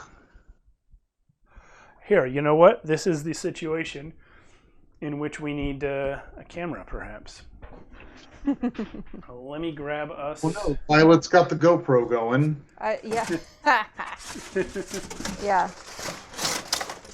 Here's our wolf den. All right. Violet's also got. I've got a big attack spell. Okay. So there are 3 wolves here. I guess so. And I will turn back on this thing. Can you position the camera somewhere nicer, please? Yeah. Oh. Might have to Yeah. unplug to get. Not that camera? Not that. The camera. tabletop camera. Sorry. One right in front Should of have you. had more than one cup of coffee. Ooh. Yeah. Yes. Yeah. I would like to see the wolves. Maybe closer if possible.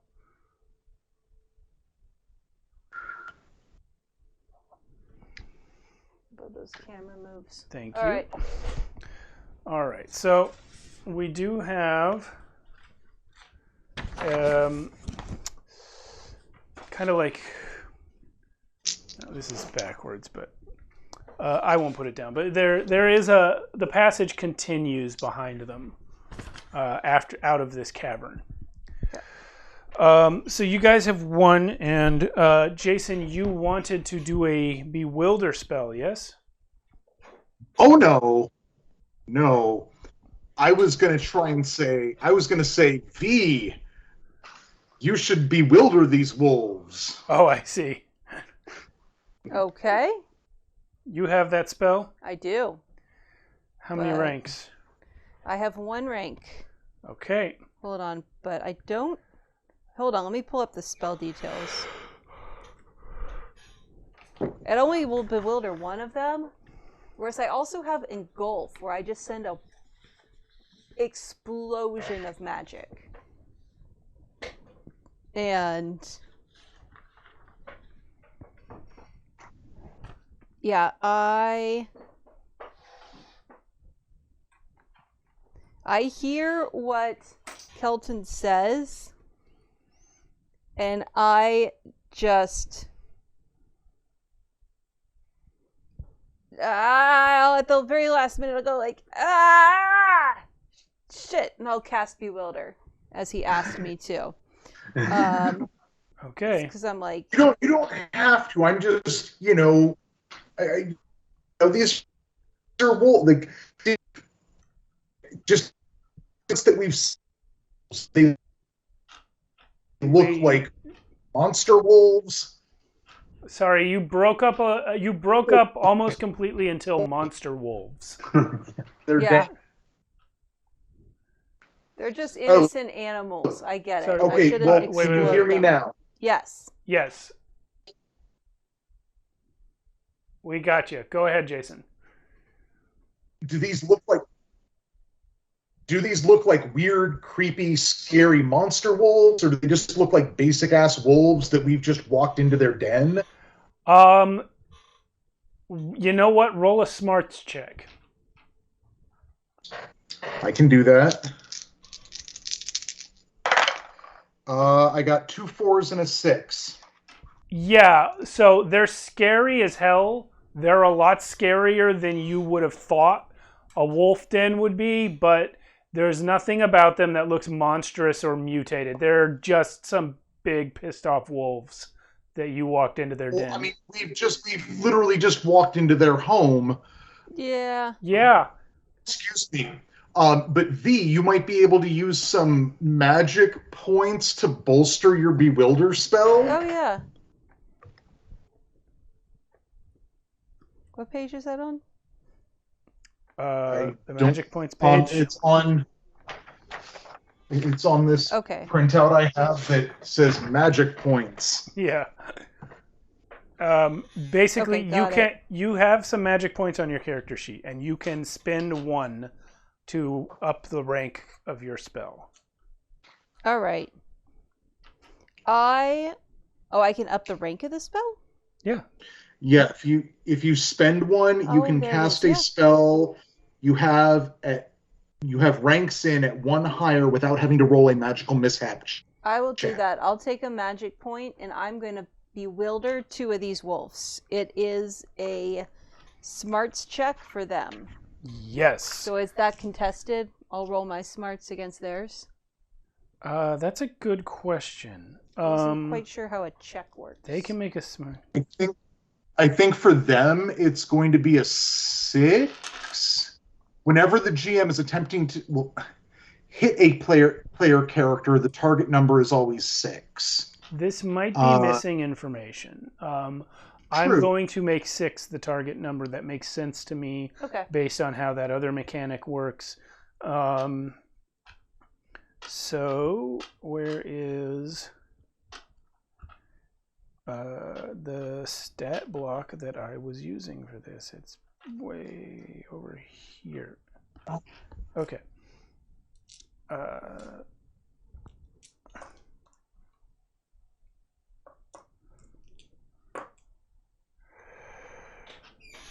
Oh, there's 2 of them. Yeah. They both are awake. They both passed? They both passed. Nah. They are not, apparently, like, just not smart enough to be confused. In fairness, it's really a spell meant for people. It's, yeah. I'll flavor that, like, you can't really confuse a wolf where it's like intruder in den. Like there's not a lot of ambiguity there. No. And Steve, did you take into account the -1 to that smart check? I did not. Thank you for that. Because the smart checks to resist at rank 2 is made with -1. I did not read that so I'm at assuming all. That's -1 die. Well, since there is no way for me to know which of the 2 numbers I would have rolled, I will re-roll. Okay. They are both bewildered. They are bewildered. All right, so they're each going to roll a 1d6 at the start of their turn. Okay. To determine their effect. So Violet has taken, let's say, these 2, since they are already conveniently paired up, out of the fight for now. Well, we'll see. What do the rest of you Depends on what do? they roll. I am going to cast magic armor. On yourself? Yeah. Do you have ranks in it? Yes, I have rank 1. Okay, what does that one do? So magic armor means anyone trying to hit me rolls at a -1. Okay. And I do regain the spell for the day. Great. And Kelton. Excuse me. Well, Kelton is sweating profusely, looking at these, like, larger than he expected, and, you know, just didn't expect to walk into a wolf den today. Wolves. Yep. I mean, Kelton's enthusiastic, and he's young, but, I mean, these are wild animals. These things could, like, bite his face off. Yeah, there's something there's always something scarier than you think there will be when something just raises a lip and makes that sound. Yeah.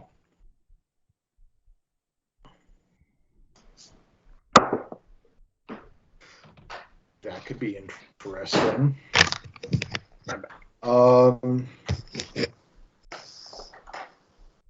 No. Ooh. No.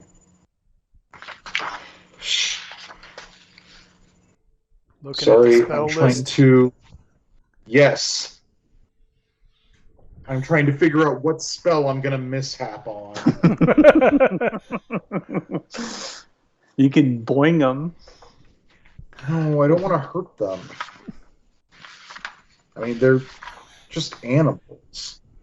At least to the best of my ken, they're just animals. I don't want to hurt them.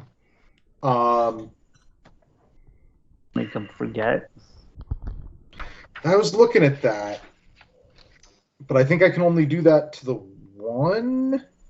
Makes it, yeah. So I'm going to try and cast Forget on this remaining wolf. Okay. Blah, blah, blah. Okay, let's see. He's got to make a smarts check. Well, I don't have this spell, so I've got to. Of course. Yep. Let's see if I generate some mishap. Looking forward to who takes the damage this time. I can attempt to cast the spell, but there is a magical mishap. Is it So- casting a smell? Yes, I'm going to cast the smell. The target has to make a smarts check, and if they fail, I can change a memory of something that has happened in the last day. If they fail, they do not know you cast the spell on them. They have failed. I mean, I He just has want failed. them to, One of them that you have targeted has failed. I just want it to forget that it's angry that I'm here. You specifically? I want it to forget that it is angry that we have intruded upon its space. Okay. It forgets. But make your... 6 is high. Pink is high. 52. Oh no.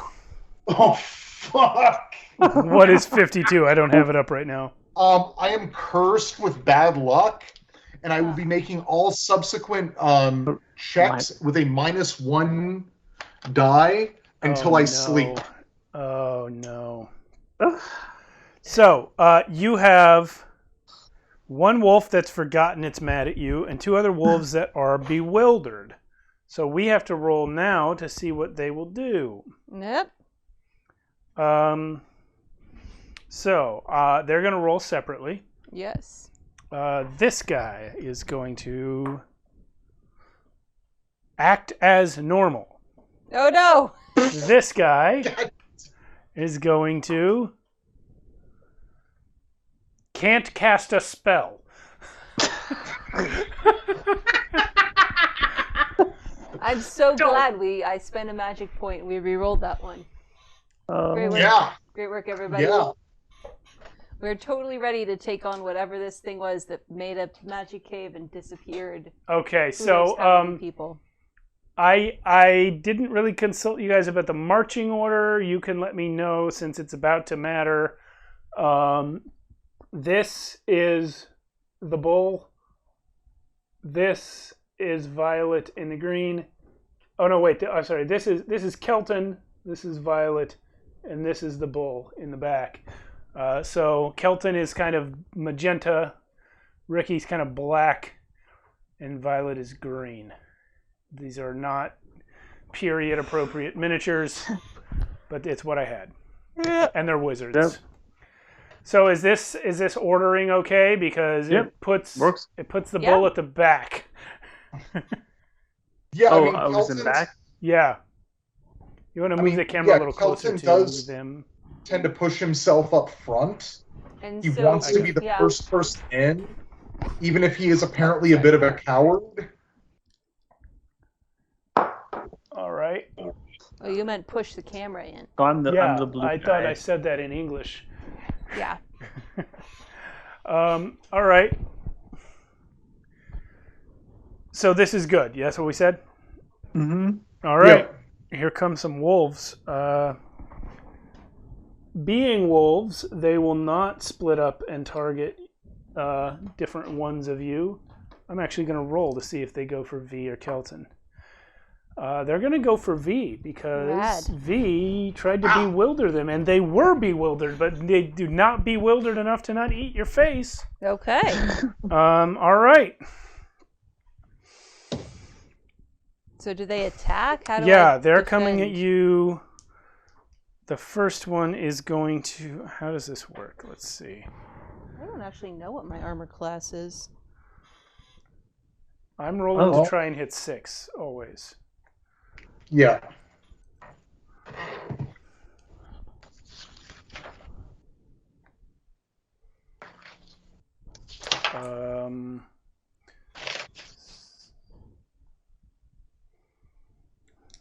I'm just I didn't read the stat block as closely as I should have.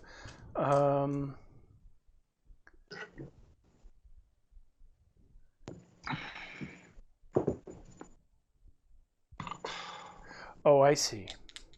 So they are making... I'm actually using 2 stat blocks from the books and merging them together to get a wolf. But, yeah, they're actually going to make speed checks against you. Okay. Oh, well. Do I roll my speed? Yes. Okay. Or no, do they just roll speed to see how many 6s they get? That's a good question. I actually think it's the second one. Oh, yeah, that makes sense. Well, yeah, one of them hits you. Okay. And then I'm going to roll the second one, and then we'll address damage.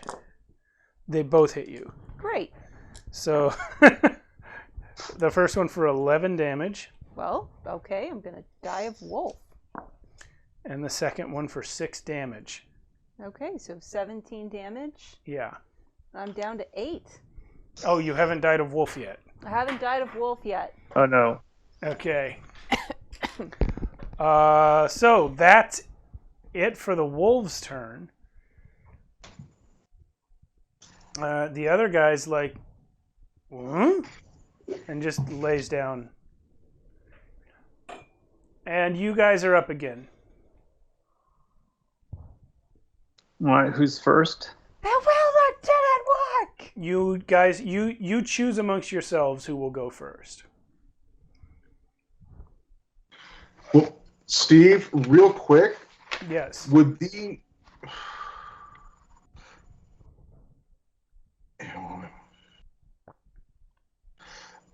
Should they have made smarts check at a smart check if they had willed? I think they broke Because this. technically they... Well, no, technically they didn't. They just one was allowed to act as normal and one wasn't able to cast spells. So what was your question? It broke up. Oh, That they should be making smart checks at the end of their turns to see if they've overcome the spell. Yeah. Oh, yeah, they should, but the spell doesn't matter. So I didn't worry about it. It doesn't? Oh, no, because they will have to roll again next turn. You're right. Yeah. The spell does matter. Okay. Yeah, thank you. So they are both still enspelled. all right, Ugh. excellent. That's great. Yay! I flicker. And I'm going to, as my action, cast Flicker on myself. It is one of my spells. I teleport 10 feet behind Bull. And, yeah. Okay. And collapse. Okay. All right. Bull is going to cast at what is he going to do? I'm trying to remember the difference between like attacking with an object versus magic. Well, there's let's see. Yeah, I will shoot a fire. Let's see here. Yeah, he's gonna shoot the wolf on the left with basically this flaming metal rod. Imagine like a Slim Jim on fire, just like will shoot out from his hands. Is this And- arcane shot? Yeah.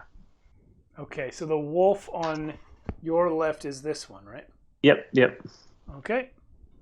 So each time you cast it, you choose. So I'm choosing fire, and a check to hit. So single target. Okay, so what's the hit range? This is magic. Rolled it. Are you using arcane shot? Yeah, what's the to hit roll? Roll a check to hit hit a single target within 30 feet. Right. So I'm trying to. Which skill do I use for? That's a good question. I'm looking spell ranks, restore, magic, casting a spell. All right, not all spells work. Some target a check in a contest. The number is based upon the being you are attempting to hit. I have a number on the sheet that you're supposed to target on the the enemy stat block. Yeah, what I'm just wondering is how many dice do I roll? Is it Yeah, smart that determine magic? Yeah, that's a good question. different spells require you to use different attributes when casting them. So and arcane these shot should specified say. in the spell description. So it is supposed to say. If the spell just asks for a check without specifying, then you can choose any attribute to cast it with. There you go. Okay. There you go. So I'm gonna throw it with my magical flaming Slim Jim with my strength. All right. You are targeting 6. Yep, and I need a 6, and I got a 6. Okay, how many 6s did you get? 1 6. Okay, this target has 1 armor, which I think is going to absorb the 6. That's right. You need to hit more than. Got it. Yep. Yeah. I think it doesn't. I don't actually see any description of how armor works. But Let's my see. assumption is the number of armor is going to absorb that many. Well, so the magic armor, if it's like the magic armor, then it's going to affect the number of dice in the roll. It's not. Okay, I have found the page. Armor ratings come in ratings of 1, 2, or 3. When someone rolls to hit you with an attack or a spell, they do so with a minus equal to the... So yeah, you should have rolled 1 less dice, but we're going to ignore that for this turn, and we'll just say you hit him. How much damage does it do? 9. I rolled a 6 plus fire does 3 more. Okay. And where was it? There was like an additional description of the spell.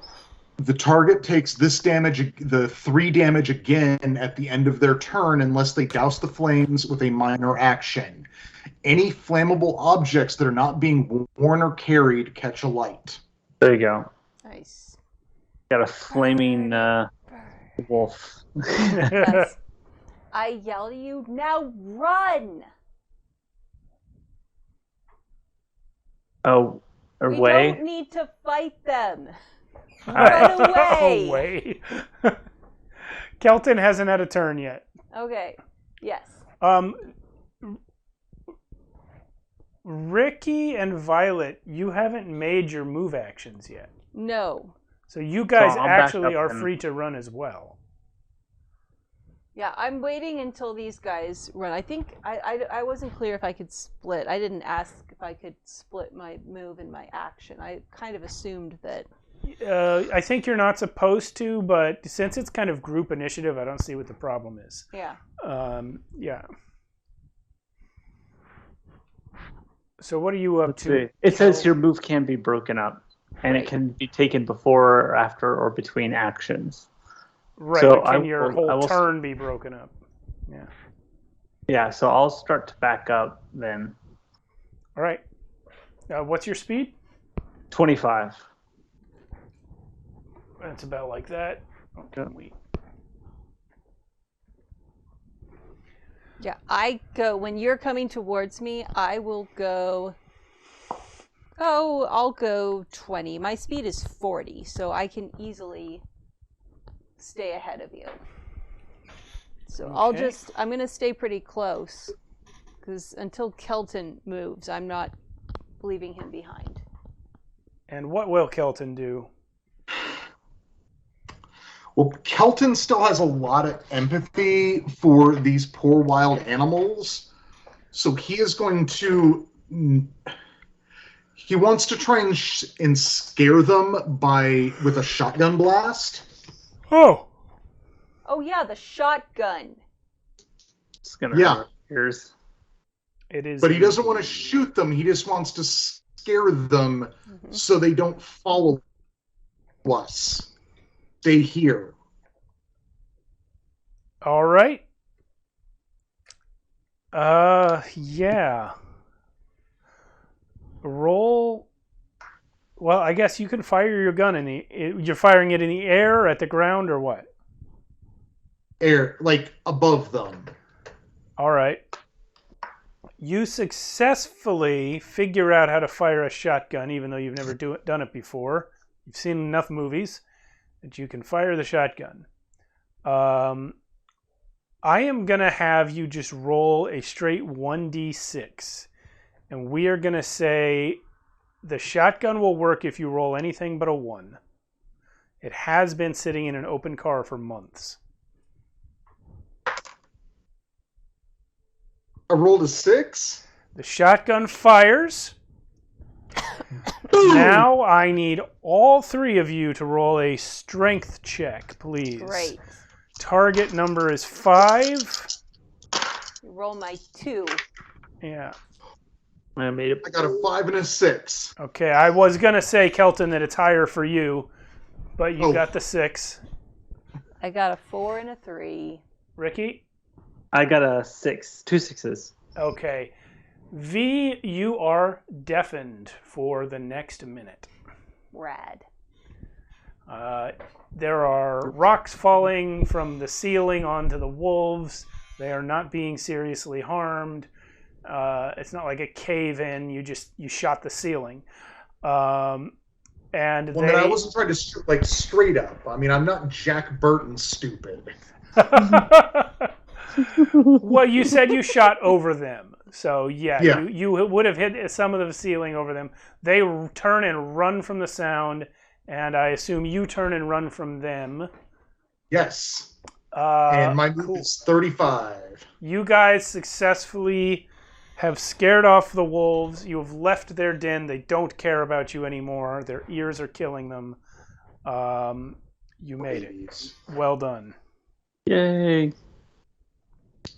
Yay, us. So I look at you dripping in blood from 2 wolf bites, and I go, next time, shoot the shotgun first. Bull looks at V and goes, "Oh, I think I can get it. Let me try to heal you real quick." What? And I'm gonna cast heal on her. What?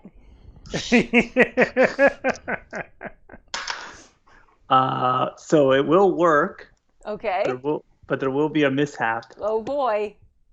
So you will heal. I did roll well, 15 hit points. Sweet. Not bad. I am almost back up to normal. But wait, there's more. I'm ready. Oh, wait, there's more. Let's see. What do you got? 25. Let's see. A large 25. tree shoots out of the ground into space within 20 feet of the caster. Yeah, sure. That works. Roll me a d6, Kenny. Odd, the tree is going to be in front of you. Even, it'll be behind you. Even. 2. The large tree has grown up through the passageway, blocking off the wolf den. They cannot follow you. And if there's not another exit, they're going to starve to death. You know that there is another passage that comes out the back of their wolf den. You guys saw it when you were there. Yeah. That's right. I look at myself healed up. I look at the tree. I'm like, all right. Does it heal my hearing? No. All right. Wait, that tree wasn't already there? What? It was like a tremor. It shot through this room like a piston. The rock cracked as it smashed into the ceiling. I'm just gonna hug the tree. I just need a minute. You can't hug the tree. It's completely blocking off. You can't get your arms around it because of the cave walls. I'll just snuggle up against it. All right. I love you, magic tree. I love you too. I will die here having never seen the sun. I'm sorry about that. Oh, no, I'm sorry. What? What? No, you hear this in your heart. Oh, okay. It's in your... I'm like, oh, shit. I suddenly feel like a real connection to Todd. Wow. Okay. Wow. Well, I mean, I guess we could go back to that and go right at that last intersection. Mm-hmm. Yeah, that's what I was going to say. You basically, that's the next thing you do is now, the direction you're facing now, turning right will go back the way you came from, and going straight is the direction you haven't been. Straight? Sure. You guys going to go? Yeah, let's go. Yeah. To the mystery place. All right. You go ahead about another 50 feet and discover a passage leading off to your right. In front of you, it now dead ends. Actually, it doesn't on Jake's map. There's more wolves ahead, but we're running out of time. So. I was gonna joke about that. It was like, more wolves. In our version, it dead ends right here, and there's a passage going off to your right. All right, we'll go that way. Now, this passage is getting a little smaller than what you've been through, and it is, again, like some others that you saw earlier, it's too round. It's too perfectly round, but it's much smaller. It's no longer the 20-foot passage. It's now like 10 feet. Okay. Question: the floors are stone or dust? The floors have been dirt on top of stone. Okay. It's like, I mean, it's desert. It's sandstone and clay. So that's okay. So there's a natural layer of sediment that just yeah. But like, where is it dirt and where is it rock is more of a gradient. Okay. But here, as you're entering this passage, it feels different. There's still like a layer of sediment, but V, why don't you make a smarts check? Sure. This will be difficulty 3. Difficulty of what? 3. Okay, well, I got 2 5s and a 4. And a 3. Since you were right here when you asked that question, you realize that this passageway that you're now in is not made of rock at all. It is, if you didn't know any better, you'd say it was plastic. You're not really sure. It's something like plastic, but also a little bit like metal. All right. It's a material you're not familiar with. I'll point this out to the guys. I mean, I've seen weirder stuff in the last 10 minutes. So It's some sort of plasteel? Plastisteel. Bull's going to look to Kelton and say, hey, can you see if there's some magic around here in these parts? Oh, yeah. That's a really good idea. I should have thought of that earlier. I'm going to recast... Weave Seeker? Yeah, I'm going to recast Weave Seeker, paint some... doodle some sigils and stuff on my face to make it work real good. You know what? I am going to I'm going to spend a magic point to upcast it. Okay. So that I will be able to see even magic that is not active but was cast in this space in the last 24 hours. So if magic was cast here in the last day, I'll see it. That is Let's see some fucking glowy shit. Okay. So what you see, if you were using your natural physical eyeballs to see it, would blind you. It is so bright. Oh. Hi. Yeah, this place bleeds magic. Okay. I'm going to look behind me at the way we came, and does this, like, cool out at any point that I can see, or is it just all the way down the tunnel? Yes. It does calm down the further you get from this weird plasteel hallway. But like, yeah, ahead of you in this hallway is clearly the source of it. Ah, jeez, this is like, it looks like it's magic everywhere, guys. What? No, I'm just kidding. It's No, that will have worn off. It was only a minute.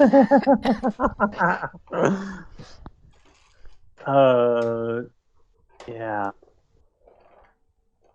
Bull's Okay. just debating whether or not it's worthwhile to use a spell that he doesn't have or not. Yeah, I don't. Steve, despite my, like, it's not blinding me though. Like, I can still you can see. still see just fine, because Okay. you're not using, like I said, you're not using your physical real senses. This is some magic sense, but it is just so bright. Yeah. Your mind perceives it as sight, but it's not sight. Yeah. No, I got you. I just wanted to make sure I could still see. Yeah, you can still see. Well. Yeah, well, you know what? I look further down the passage where this weird plasteel passage, and like, is there any change in this in the degree of magic I see as far as I can down? No, but at this point it's trying to decide, which sun is brighter. Like, it's hard to... You're not sure you would be able to detect a change if it got any brighter than this. No, that's okay. That it's not going down though. No, but this passage is only going 30 feet ahead, at which point there is a flat surface that it ends at. So do we just walk right up to it, or we try to get sneaky or something? There's not Well, really a lot of room to sneak. Yeah, I'm not good at sneaking at all.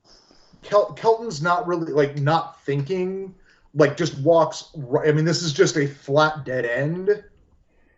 Yeah. Yeah. Okay. Yeah, I mean, he's just gonna walk up to it, just really incredulous, like, what? And he takes out his Leatherman and he kind of taps it on the wall a few times just to see what it sounds like. What does it sound like? Kind of dull. Well, I'm assuming it sounds like metal and plastic or metal on metal and plastic. Yeah, you know what it's like? It's like when you ring a bell, but you're holding the bell. Yeah. It's like clink. Like it doesn't ring, but yeah, that's what it doesn't resonate, but there's still a dink. Yeah. Okay. And there's no, like, alternate path? No, there isn't. Okay, well, I mean, maybe we should go back to that initial passageway and take the other way? Yeah, I'm good with that. I'm good with that. We are a little low on time, so rather than roleplay all the walking through the caves, I will let you guys know you can make it back to that other passageway unopposed. And when you go over there to the other direction that you didn't go when you first came in, the tunnel dead ends after only a few yards, and it's nothing there but animal bones. Oh. Okay. Then kind of we've secret really only passage? got the one passage we haven't taken. There's just that small passage in the swampy mosquito cavern. And the one behind the wolves. Yeah. Kelton, make me a smarts check. Ooh, there you go. Oh, yeah, there we go. Oh, okay, I got a 3, 4, and a 6. The two passages you just listed are the same passage. I kind of thought they were. Yeah. But what kind of bones? Yeah, there we go. I was gonna. Yeah. Small animals, such as live in the desert, like little rabbits and squirrels. So no people bones. Lizards, maybe. No people lizards, bones. not wizards, right? Yeah. No people bones here. Oh, guys, I feel like we are just missing some, like, specific puzzle piece or key to unlock whatever is going on here. Yeah, Bull agrees, and therefore he's going to try and cast X-ray vision on himself. Oh, yeah. While you're doing that, Violet hits on the wall. Ooh, it works. Oh, nice. Wait, it just works? Yeah, I rolled an 11. It Nice. finally, Yeah. no Okay. mishap. No mishap. You are casting that at rank 1, so it takes a minute, and it lasts a minute. It says you can see through any non-magic material that is no thicker than 1 foot. So it is relevant where you are in this cave complex when you cast it. Are you still standing in this animal bones area? Yeah, and I'm just looking around, seeing if there's like a fake wall somewhere, or... No, not where you are. But you have a minute to walk around and look at other things. What direction do you want to head? We should go back. Like, we should run back to that weird plasteel corridor. Yeah, that's with what I'll you do. looking around for shit the whole time. Yeah. Yep. Okay. Go, I man of 1 speed. I feel like this would be a speed check for Bull. Absolutely, it's a speed check for Bull. What is your character's speed? 1? Yeah, Bull, what's your speed? Your speed is 1? Yep. Yes. Okay, what's the math come out to on that? That means you can move 5 feet in 10 seconds? He moves like... I moved 25. Yeah, 25 is feet. the base, that's right, yeah. 25 is the minimum. Okay. So he'd move like 30 feet? Because it's half your speed attribute rounded up? Like times 5? So yeah, then it is 30 feet. So let's see. You can reach it in a minute. All right. So on the way there, you do see something a little weird. When you guys first came in the cave and you went left, you were in the long room where the right-hand side of it was stinky, icky water with mosquitoes.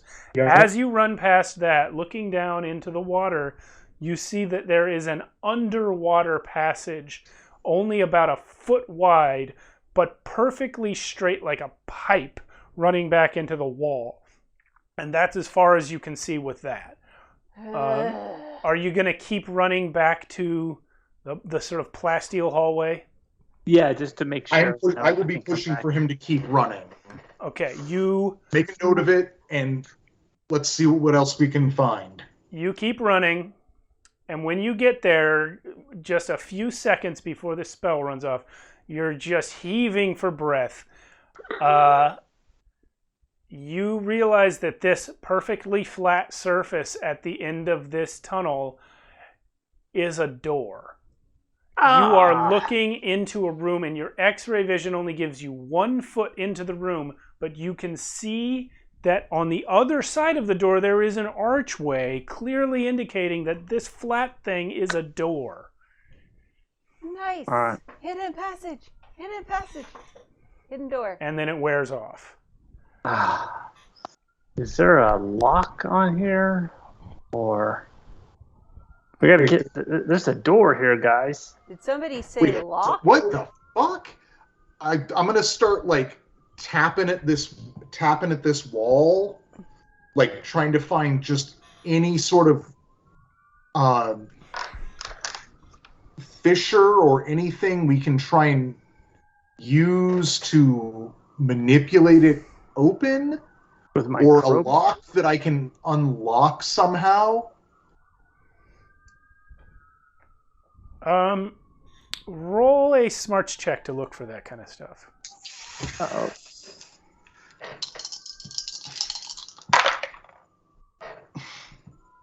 I got a 3, a 4, and a 6. Okay. After copious looking, longer than you would have looked without knowing that this was a door, you do in fact find the tiniest of seams running diagonally across the middle.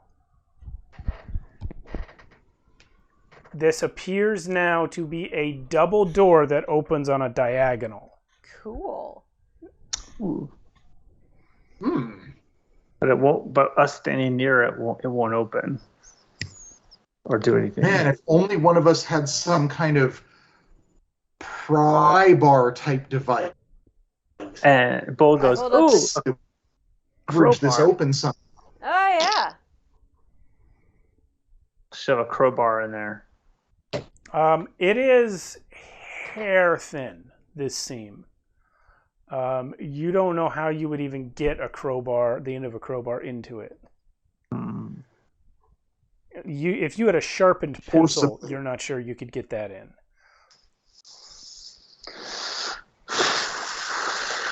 Well. Are there any Let's see. buttons? None that you can Next to the see. door? You know what? Real quick, Bull, that pipe you saw under the swamp water, Yeah. like, was that going perpendicular? Like would that Is like it coming describe into this like room? Yeah, like I'm trying to. I wanted, like, at this point, just stop what we're doing and try and discern just where this pipe was going out in the large swamp chamber. Like, Okay. you said it was going just. It was going You said from what you could see, straight. it was just going straight. Yeah, it was going straight Like- off to your right as you ran past it. Now, the Okay. shape that you ran in to get to this door is kind of a U shape, but an incomplete U, more like a J, a backwards J, I guess. Yeah. But so yes, if whatever's on the other side of this door continues for a good distance, then that is where the pipe goes. Okay. Oh, well, my map is really off, but that's fine. I'll send you the map after. All right. Oh, no, I've literally been like, I've got a I know. little map of I've this. been watching you. I've been watching you draw it. So You've gotten everything right. yeah, Spatially. no, I'm like, yeah, like it's a little off, but like it's let me just go. Okay, no, we could go. It's this looks like it would go here. Ugh, like, how are we gonna get through this doorway? This is nuts. Like, if only one of us had taken like one of those animal shape spells. Aqualung. Yeah, but it was a really small pipe though, wasn't it? How big was it? It was 1 foot. Oh, yeah.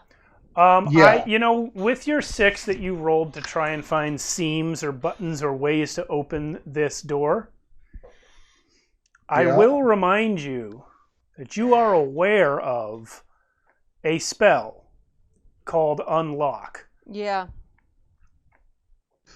I'll take this one. No. V. Yeah.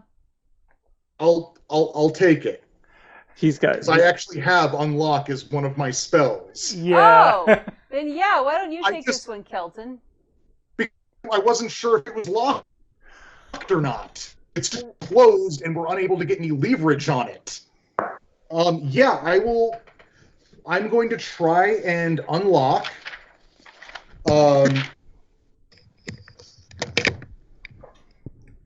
You have one rank in it, yeah? I have one rank, but give me a sec. Where did I put there? That is okay. I have used one of those. Would I know if I'd need to spend a magic point to up rank my spell to unlock this? You still have. Could I try it as a rank 1? And if it doesn't work, can I try it as a rank 2? Yes. Okay. Do either of those work? Yeah, it costs you nothing to try it as rank 1. Yeah. You do hear a click after that, but the thing doesn't open.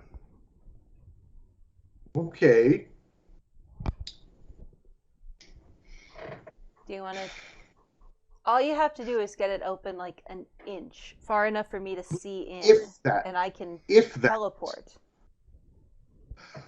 I can flicker in there if I can. I mean, see it. I could. I mean, I've got a pretty fine point flathead on my Leatherman. Mm-hmm. Like, I don't want to break it, but could I just wiggle it enough to get the door to open just enough to get a pry bar in it to open it better? While you're trying to figure out how to get your Leatherman into the seam, the door opens. Oh. And there's a guy standing on the other side. He's pressed a button. Says, "Oh, I thought I heard someone knocking. Hello. Come on Sorry, in." we didn't realize anybody was home. Home? Behind this man, you see the interior of a dimly lit, well-kept, but kind of smoky dive bar. What? I wasn't It's a expecting bar. that. There's about 10 people in here. Are they the missing people? Smarts. Rank 2. Or difficulty 2. Oh, yeah, it's them. Yeah. Here they are. They're having a drink. What? Huh. What are you all doing here? Having a pint. What are you doing here? Looking for you. Do I know you? No. Are you Do you hitting know how on me? long you've been here? Are you gonna come in and have a drink or like what? I don't know who locked the door. You know what? At this point, I don't want to step in, but I do want to continue this conversation. Yeah, Like, do you know how long you've been here? Oh, can't have been that long. I'd like to look past him and see if I can spot anything else. You still have your magic sensory thing up, right, Kelton? That was going to last about 10 minutes. Yeah, it hasn't been quite 10 minutes at this point. Okay. Because you cast that when you first came to the hallway, and then all you did was like go back to the bones and run back. Yeah. I say, Kelton, do you see anything in there of particular interest? I mean, how bright is this place? The bar is friggin' radioactive, but off to the left there is a passage where it's about as bright. You see, like, the bar is obviously like an anachronism in the midst of this weird futuristic construction in the middle of a cave. Off to the left, the anachronism ends again. There's another sort of plasteel doorway going off that way. Straight across from you through the bar is the brightest area, magically speaking. You can't see much of what's in there. There's another door. The door is open and it goes into a big plasteel room, but you can't see much of the room from where you're standing. You don't have the angle for it. Okay. Guys, Okay. how far is the nearest passageway? The one that goes off to your left, it's like 20 feet. If you're going diagonal straight towards it, about 20 feet. Okay. I am going to... I want to try it. You guys wait here, and I'm going to go in and see what happens. Well, should we try and get some of them out first? They're probably safe here. It looks like they're totally fine. We need to... Yeah, but they don't Someone understand how turns long and looks it's over been. towards you with a mouthful of pretzels. Who's fine? You are, sir. You are fine. I'm a woman. Yeah, like I said. Well, So... Kelton is going to humana for a minute because I have to run and I have to pee. Do Okay. it. Do it. So bad. So you're going I in? will be right back. I'm going to go in Sure. and Understood. just be like, okay, if something weird happens to me, figure out what's going on here and rescue me. And you know what? I take a jump. I'm going to take a running jump into the room and aim to land like 5 feet inside. Strength, please. Okay. A 3 and a 3. You only make it 3 feet. All right, fair enough. You are inside. Anything happen? She lands on the floor. Oh. Oh, I wasn't that bad a roll. I didn't say you fell over. I said you land. Yeah. Okay. Any effect on me that I can tell? No. Yeah, all right. Yeah, well, hold on, I say to Bull and Kelton, who's definitely standing there. I will walk over to the left-hand door, or to the close passageway, Yeah. and see if I can open it up. There is a touch panel similar to the one that this man touched to open the door you came through. I'm gonna turn to the lady at the bar, who and say, "Hey, can you come here for a second? Why? A super funny bar game." All right. She Yeah. gets up and comes over. All right. Thank you. My goodness. Stand right here, and yes, Jason, I've entered the room and nothing's happened to me. She's now Okay. trying So I to. position the woman. I just sort of gently, just nudge her by the shoulder, so she's standing next to the passage, or the touch screen thing on the Uh-huh. left-hand passage. And I reach around her, and I tap it, and then I duck behind her. Okay. Okay. The door opens, and you can't see anything because you're hiding behind the large woman. Does anybody come out?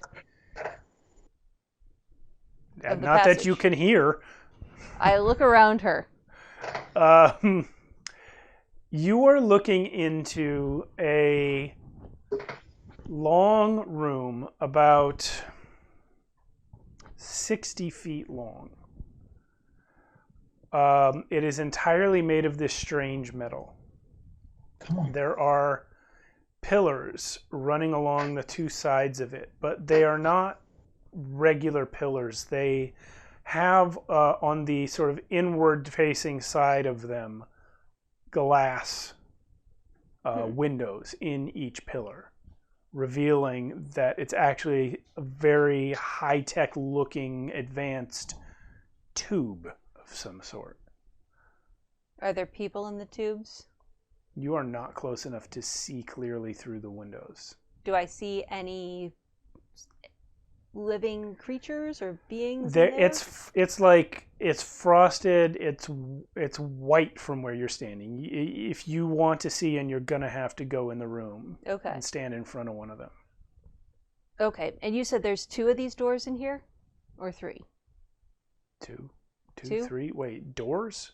Or the passages. Doors. The With pillars? The tubes? No, I'm sorry. The bar had 2 doors. Yeah. So you Okay. turned left. There was also one straight. Right. I'm gonna be like, okay, that was super fun. Let's do it again. And I pull the woman over to the next one. Wait, Just the I don't doors. understand how this game works. Oh, it's super fun. We're almost done. We're almost there. I'm assuming the door stays open when I walk away. It doesn't automatically close or anything. So far, it's stayed open. Okay, same thing. Position her next to the door. Touch the touchpad, duck. And then look around her 5 seconds later. You can't, because as soon as the door opens, she straightens up, turns, and walks way back to the bar and starts eating pretzels again. All right. Completely ignoring your presence.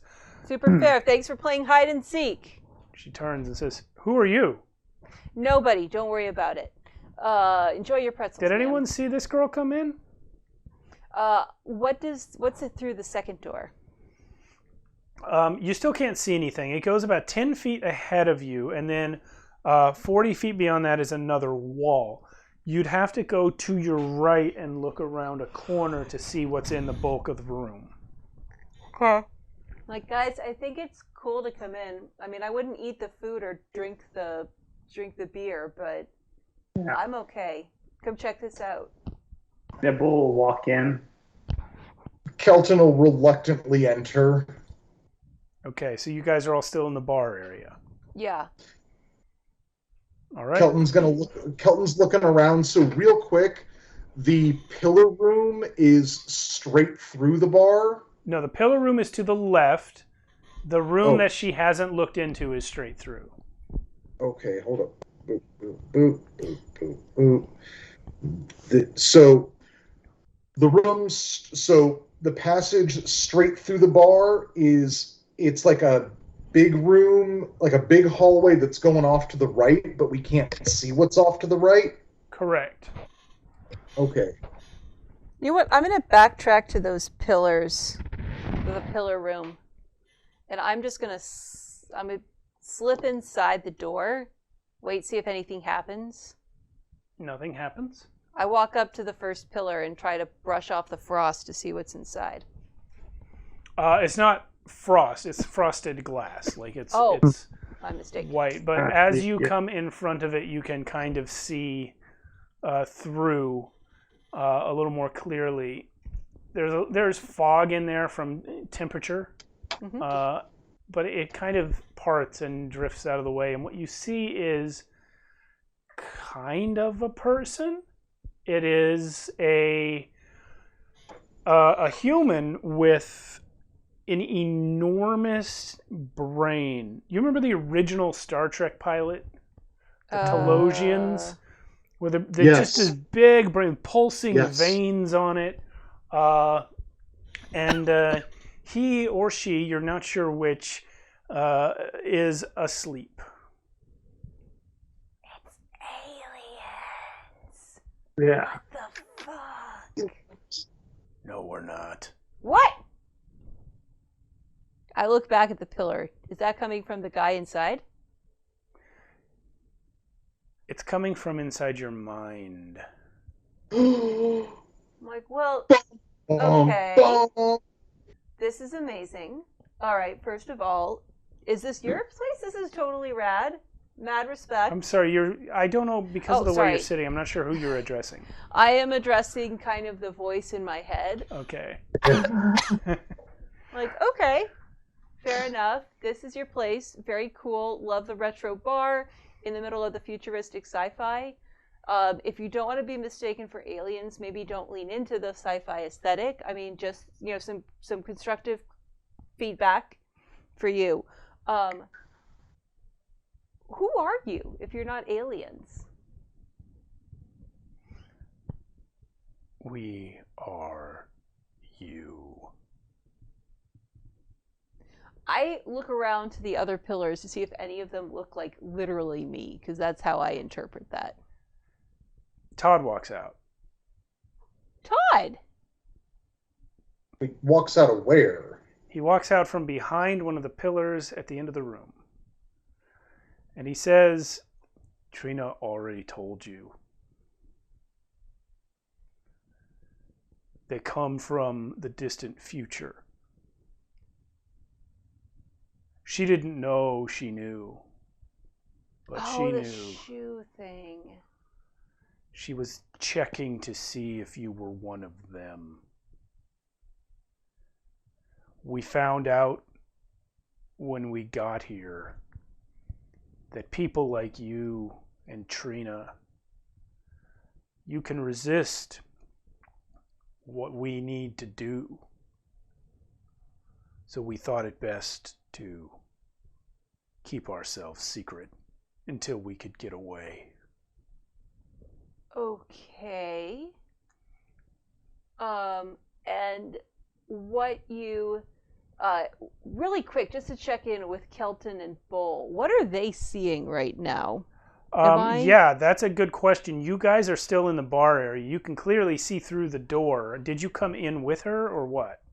No. Kelton is like a goon, gonna poke his head into that hall, that corridor that we can't see down. Okay. Easy, and look to the right. Yeah, there's a pool with a giant brain in it. Sweet. Oh, what? When I say giant, I mean like a Volkswagen Bug. I know how big a Volkswagen Bug is. Yeah, well, it's a brain that size.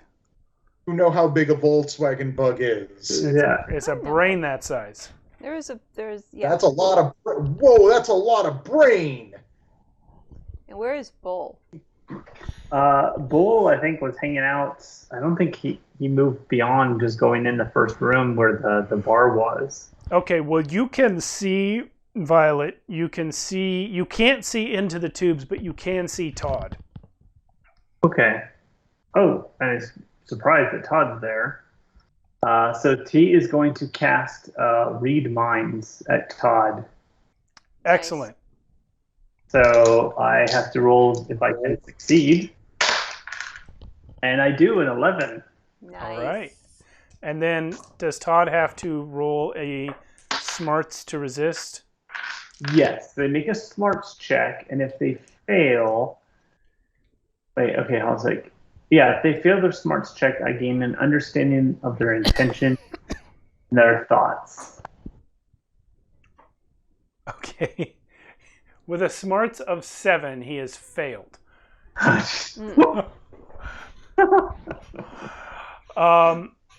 And just, I don't know if I can assist, but just as he does this, I say, failed. What do you mean, what must be done?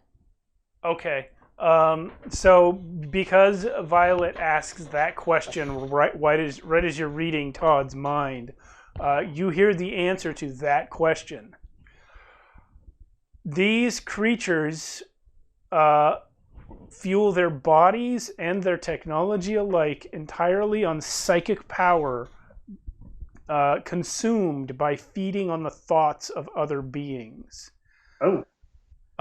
They regret having to do it here because they are in their own past, feeding on their own ancestors. Yeah. But they got to do what they got to do. They're trying to get enough power to restart their vessel and get out of here. The problem is they were experimenting with magic themselves in the future and accidentally threw themselves through time. And, well, they had a mishap. Uh-oh. So, do they need help fixing their ship, or are they? Is this? Their ship will fix itself if they get enough brains. Okay. Oh. Well, this isn't great. You don't know this. I Only don't know Bull this. knows this. This was his read thoughts spell. Yeah. So Bull is a bit frightened by the fact that they're using people's brains.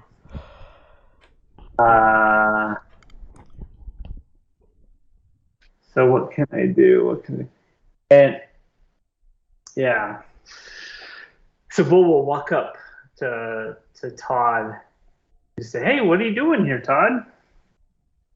Eating brains. Yeah. What? Huh? I know you read my mind, Ricky the Bull Low. Oh. Oh. Oh. Look in the tubes. Do you think that we don't know when someone reads our minds? Well, I mean, you could. Well, I'm not there. No, look at you're the looking at the even bigger brain that's taking a bath. Yeah, I say I we're actually had a question about that brain. Yeah. Does it look like one big brain or like a bunch of little brains all smushed together? It is one gigantic brain, and the water it's in doesn't smell too good. I expect not. Yeah. It sounds really gross. Is there anything else in the room? Yeah, there's a door, sort of. So you came in, turned to the right, looked at the brain. So looking at the brain to your left now, there is another door.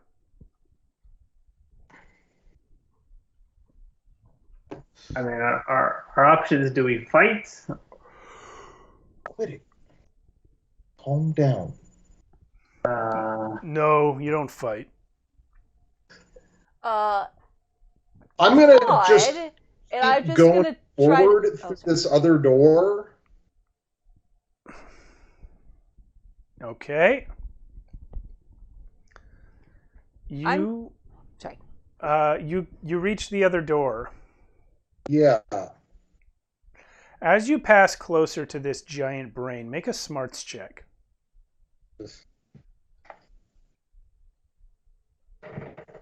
This can't hold out, sweetie.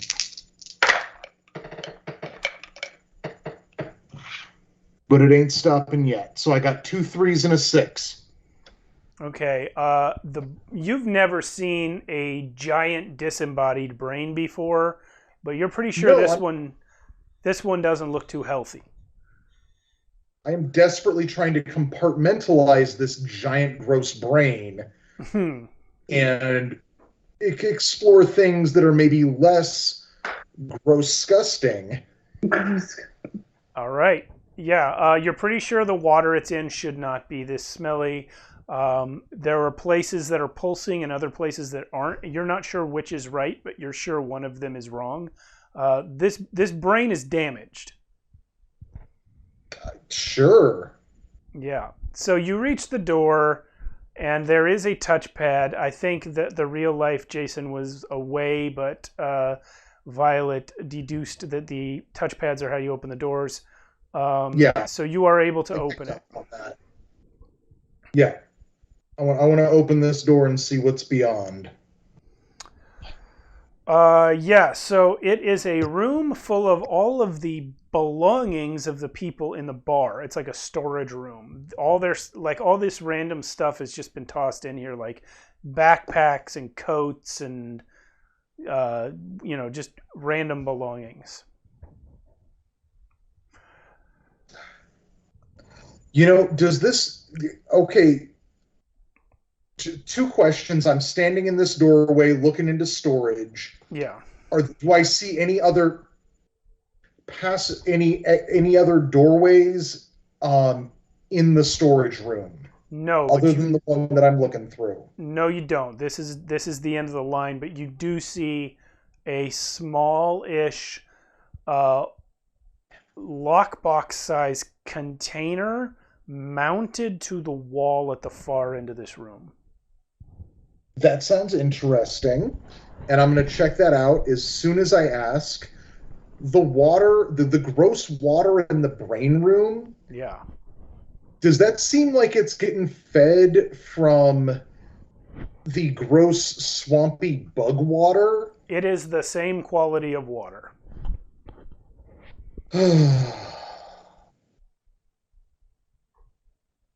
Okay, I want to unlock that lockbox. Okay. In what manner shall you unlock it? I'm going to cast Unlock, rank 1. Good. It unlocks.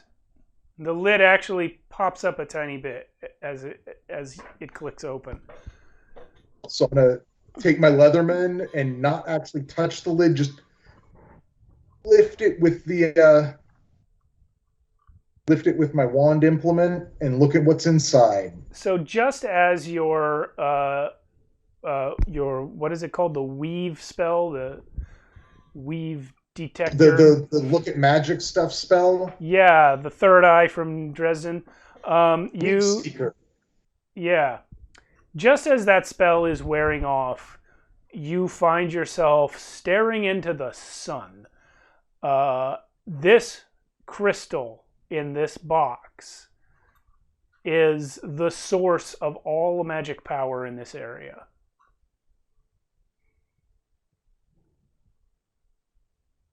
It's green.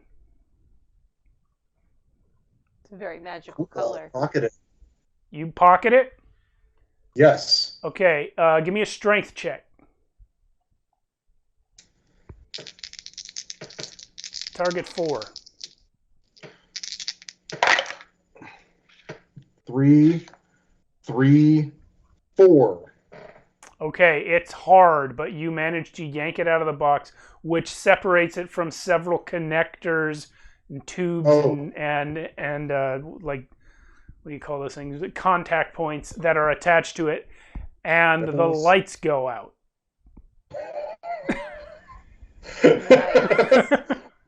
And deal with that, Todd. You start hearing telepathic screaming in your brain. Oh, Todd vanishes. Ah. Oh. You don't know why. The lights go out, Todd vanishes. All the people in the bar around you, Ricky, are like, what the fuck? Everybody, we gotta get out. Look out for wolves. What's in this bar? I look back at the bodies in the They're tubes. opening. Okay, we gotta go. We're going. Speed check, all of you. Oh yes. This is Violet's moment to shine. Difficulty 6. Oh no! Oh yeah, I got 1 6. Oh jeez. What you got, Kel? 1, 1, and 4. Okay, Ricky, what you get? You're muted. Because I unplugged my headphones. Sorry. On my 1 die, I got a 6. Okay. Yes. Kidding me. So yes. Perhaps fittingly, based on the geography of the situation, Ricky and Violet get out, and you get most of the people out with you. Kelton, you find yourself 2 rooms further away with a crowd full of people between you and the exit.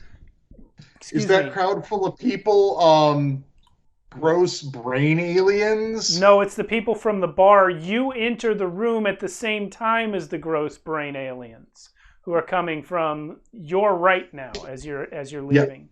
Yep. Also, this room isn't a bar anymore. It's just like a weird spaceship room. Oh.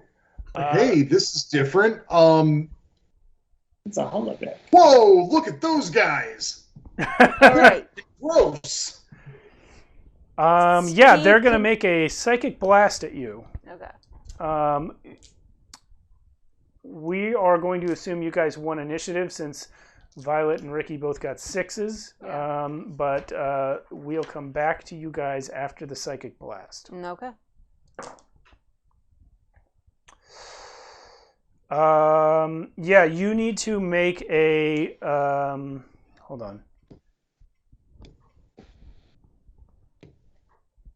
Yeah, you need to make a smarts check, please, Kelton.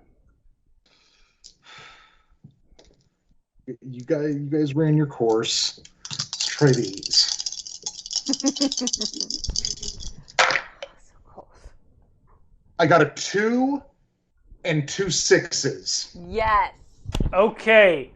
They are scratching at your mind like dogs trying to tear apart a steak, but somehow you hold it together and you rush through the room and out the door And because of your 2 6s while being psychically attacked, you remember on the way out to slap the touchpad, and the door closes behind you, which is just enough to keep the weak-ass brain aliens with no power source from coming after you.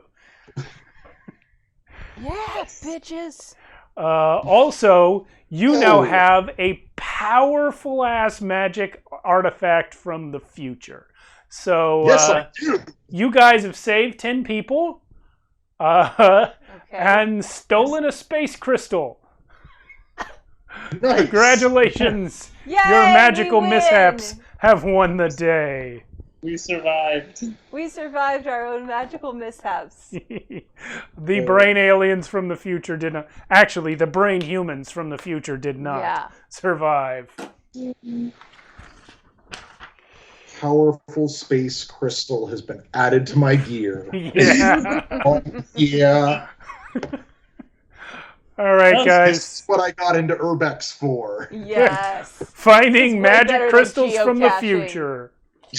For finding powerful magic. Yeah. This was a great game. This was very fun. This was Yeah. yeah. I love the I system. feel really bad for all those people that probably had their brains taken out, and all the people that didn't realize how long they had been just there.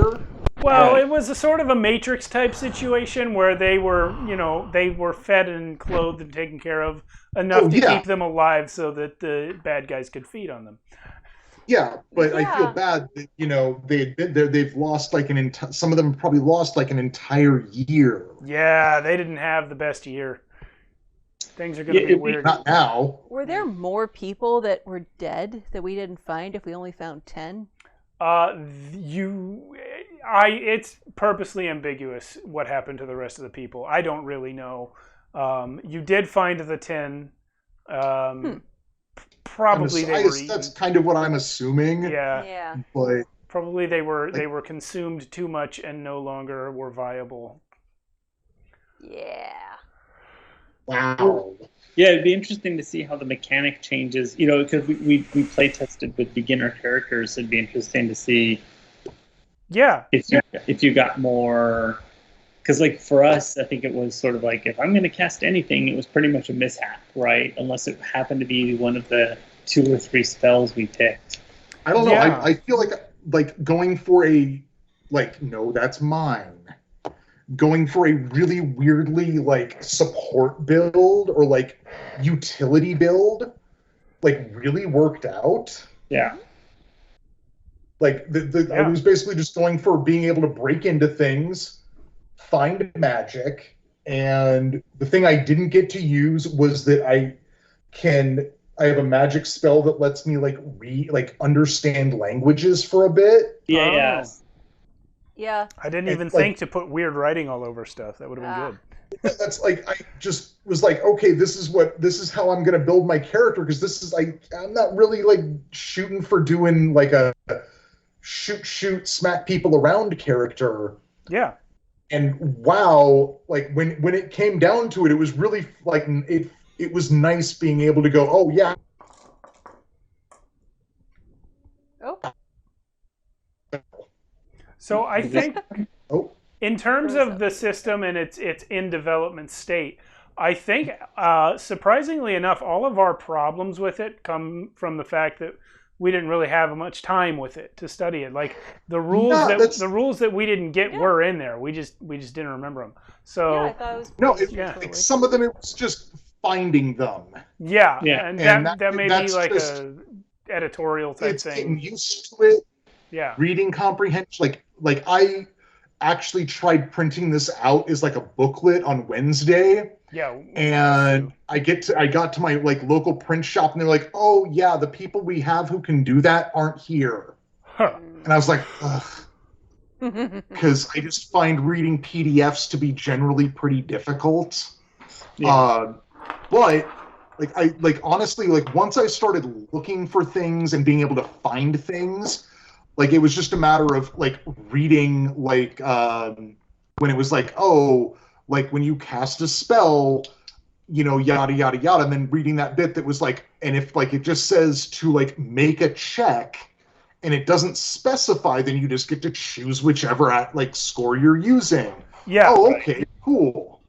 Yeah, that's a cool. That's a good rule. I like that rule. No, but it was like I feel like some of like some of the issues we had were more to do with us not layout. having more than a week to do it. Yeah, I think. Yeah, and just general layout, which is stuff that get worked on as the game gets more like editing and more graphic design on it. Whereas we're just kind of looking at plain text, going, okay, wait, what? I would like to see the sort of action economy of combat change a little bit. I think, to me, action and minor action, it just feels very D&D, and I don't think it works that well even in D&D.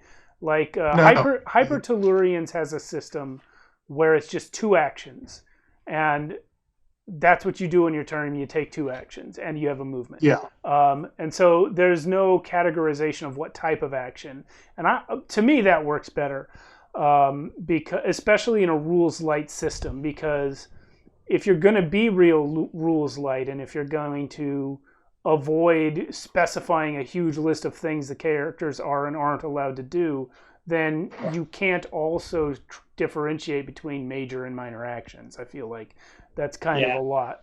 That's implying a rule without writing it, to me.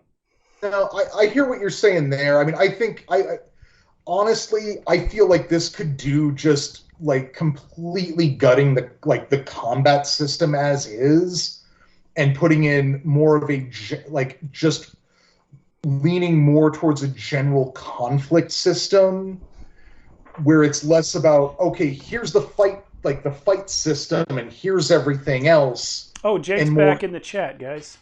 Oh. Hello. Hey. Hey. Yeah, no, just like going more towards like I can't think of anything good right now. I mean, I've been reading discussions recently, just that, like, do we really need combat systems, like, in general, for this style of, like, tabletop RPG gaming? And, like, I think this would honestly do decently is just maybe being a little more loosey-goosey, like, conversational with, like, the actual, like, round structure, maybe, but making, like, the combat into, like, a conflict resolution, which would then you'd be able to use that for other sorts of conflicts. Yeah. It would strip combat. It would make combat less classically tabletop combat-y, but I don't feel like this doesn't feel like the sort of game that's really. Yeah, I don't feel that this is about combat. The selling point for this game for me was not the combat. When you guys fought the wolves, that was not nearly as interesting as you guys trying to figure out the spaceship. To me, anyway. Well, and it feels like it feels like it would be cooler to focus on the magicer stuff. More magical stuff, or like not just like it doesn't feel like it needs a fight system in it. Yeah, I'm drawing a blank too, but I know we have tried out other games where instead of a combat system, there is a conflict system or a contest system, where there's just a system where what if another character is opposing you on something, this is how you resolve it. And it's not it's not that different from combat. Like, you read it at the same times when you would look up the combat system, but it's just kind of a different mindset of how to approach it. Yeah. And I feel like this actually has like enough going on, like, under the hood that it doesn't. I personally don't think it needs the combat system. But I get why. I mean, I understand why it is there. Yeah. I just don't think it needs it. My suggestion would be, and I think like a contested dice pool combat or conflict resolution would be interesting, because I think after a while there was like a certain amount of dice rolling that was, that didn't get rolled in. And I think, Steve, you as the DM were kind of bringing that in. Like, you were just kind of on the fly going, okay, you rolled 2 6s and a 5. Well, that's actually kind of a good roll here. I'm going to kind of make this effect, right? Which I think could work with a system where it's like overages on your success. Right. Like in Modiphius's 2d20 system that we did with Conan and Star Trek, where you only need 1 success to succeed, but if you get extra ones, it's like you succeed more. And in that system, you can bank them and spend them later. But maybe it just like when you rolled 2 6s on something that you only needed 1 for, and I thought you weren't going to get the 1. That was like, I basically treated it as like a crit. Right. Oh, what, that final roll? Yeah. Yeah, I didn't expect. I literally, when I said, I'll use these now, I have 6 6-sided dice in front of me, and I had been using these 3 all night, and they'd been rolling fairly good. And then those last few rolls, like, they were kind of weren't rolling so great. So I grabbed the other 3. Nice. And I was like, I'll change out to these then. Excellent. Yeah, well, you know what? It's getting late here. I know it's even later for Kenny. Jake's in the Discord. Thanks so much for the game, Jake. If you have any questions about what we're saying, or if you guys have any more things you want to spit out at Jake, we can talk in there. Yeah, definitely hit us up in the Discord about it, because I would be interested in talking about this. Yeah. For sure, me too. This was a lot of fun, and I appreciate the opportunity to be involved in the play testing at such an early stage. Yes. All right. Well, thank you to the viewers. Thank you to Jake. Thank you to the players. You guys have a good one. We'll see you later. Good night. Good night. Good night. Night.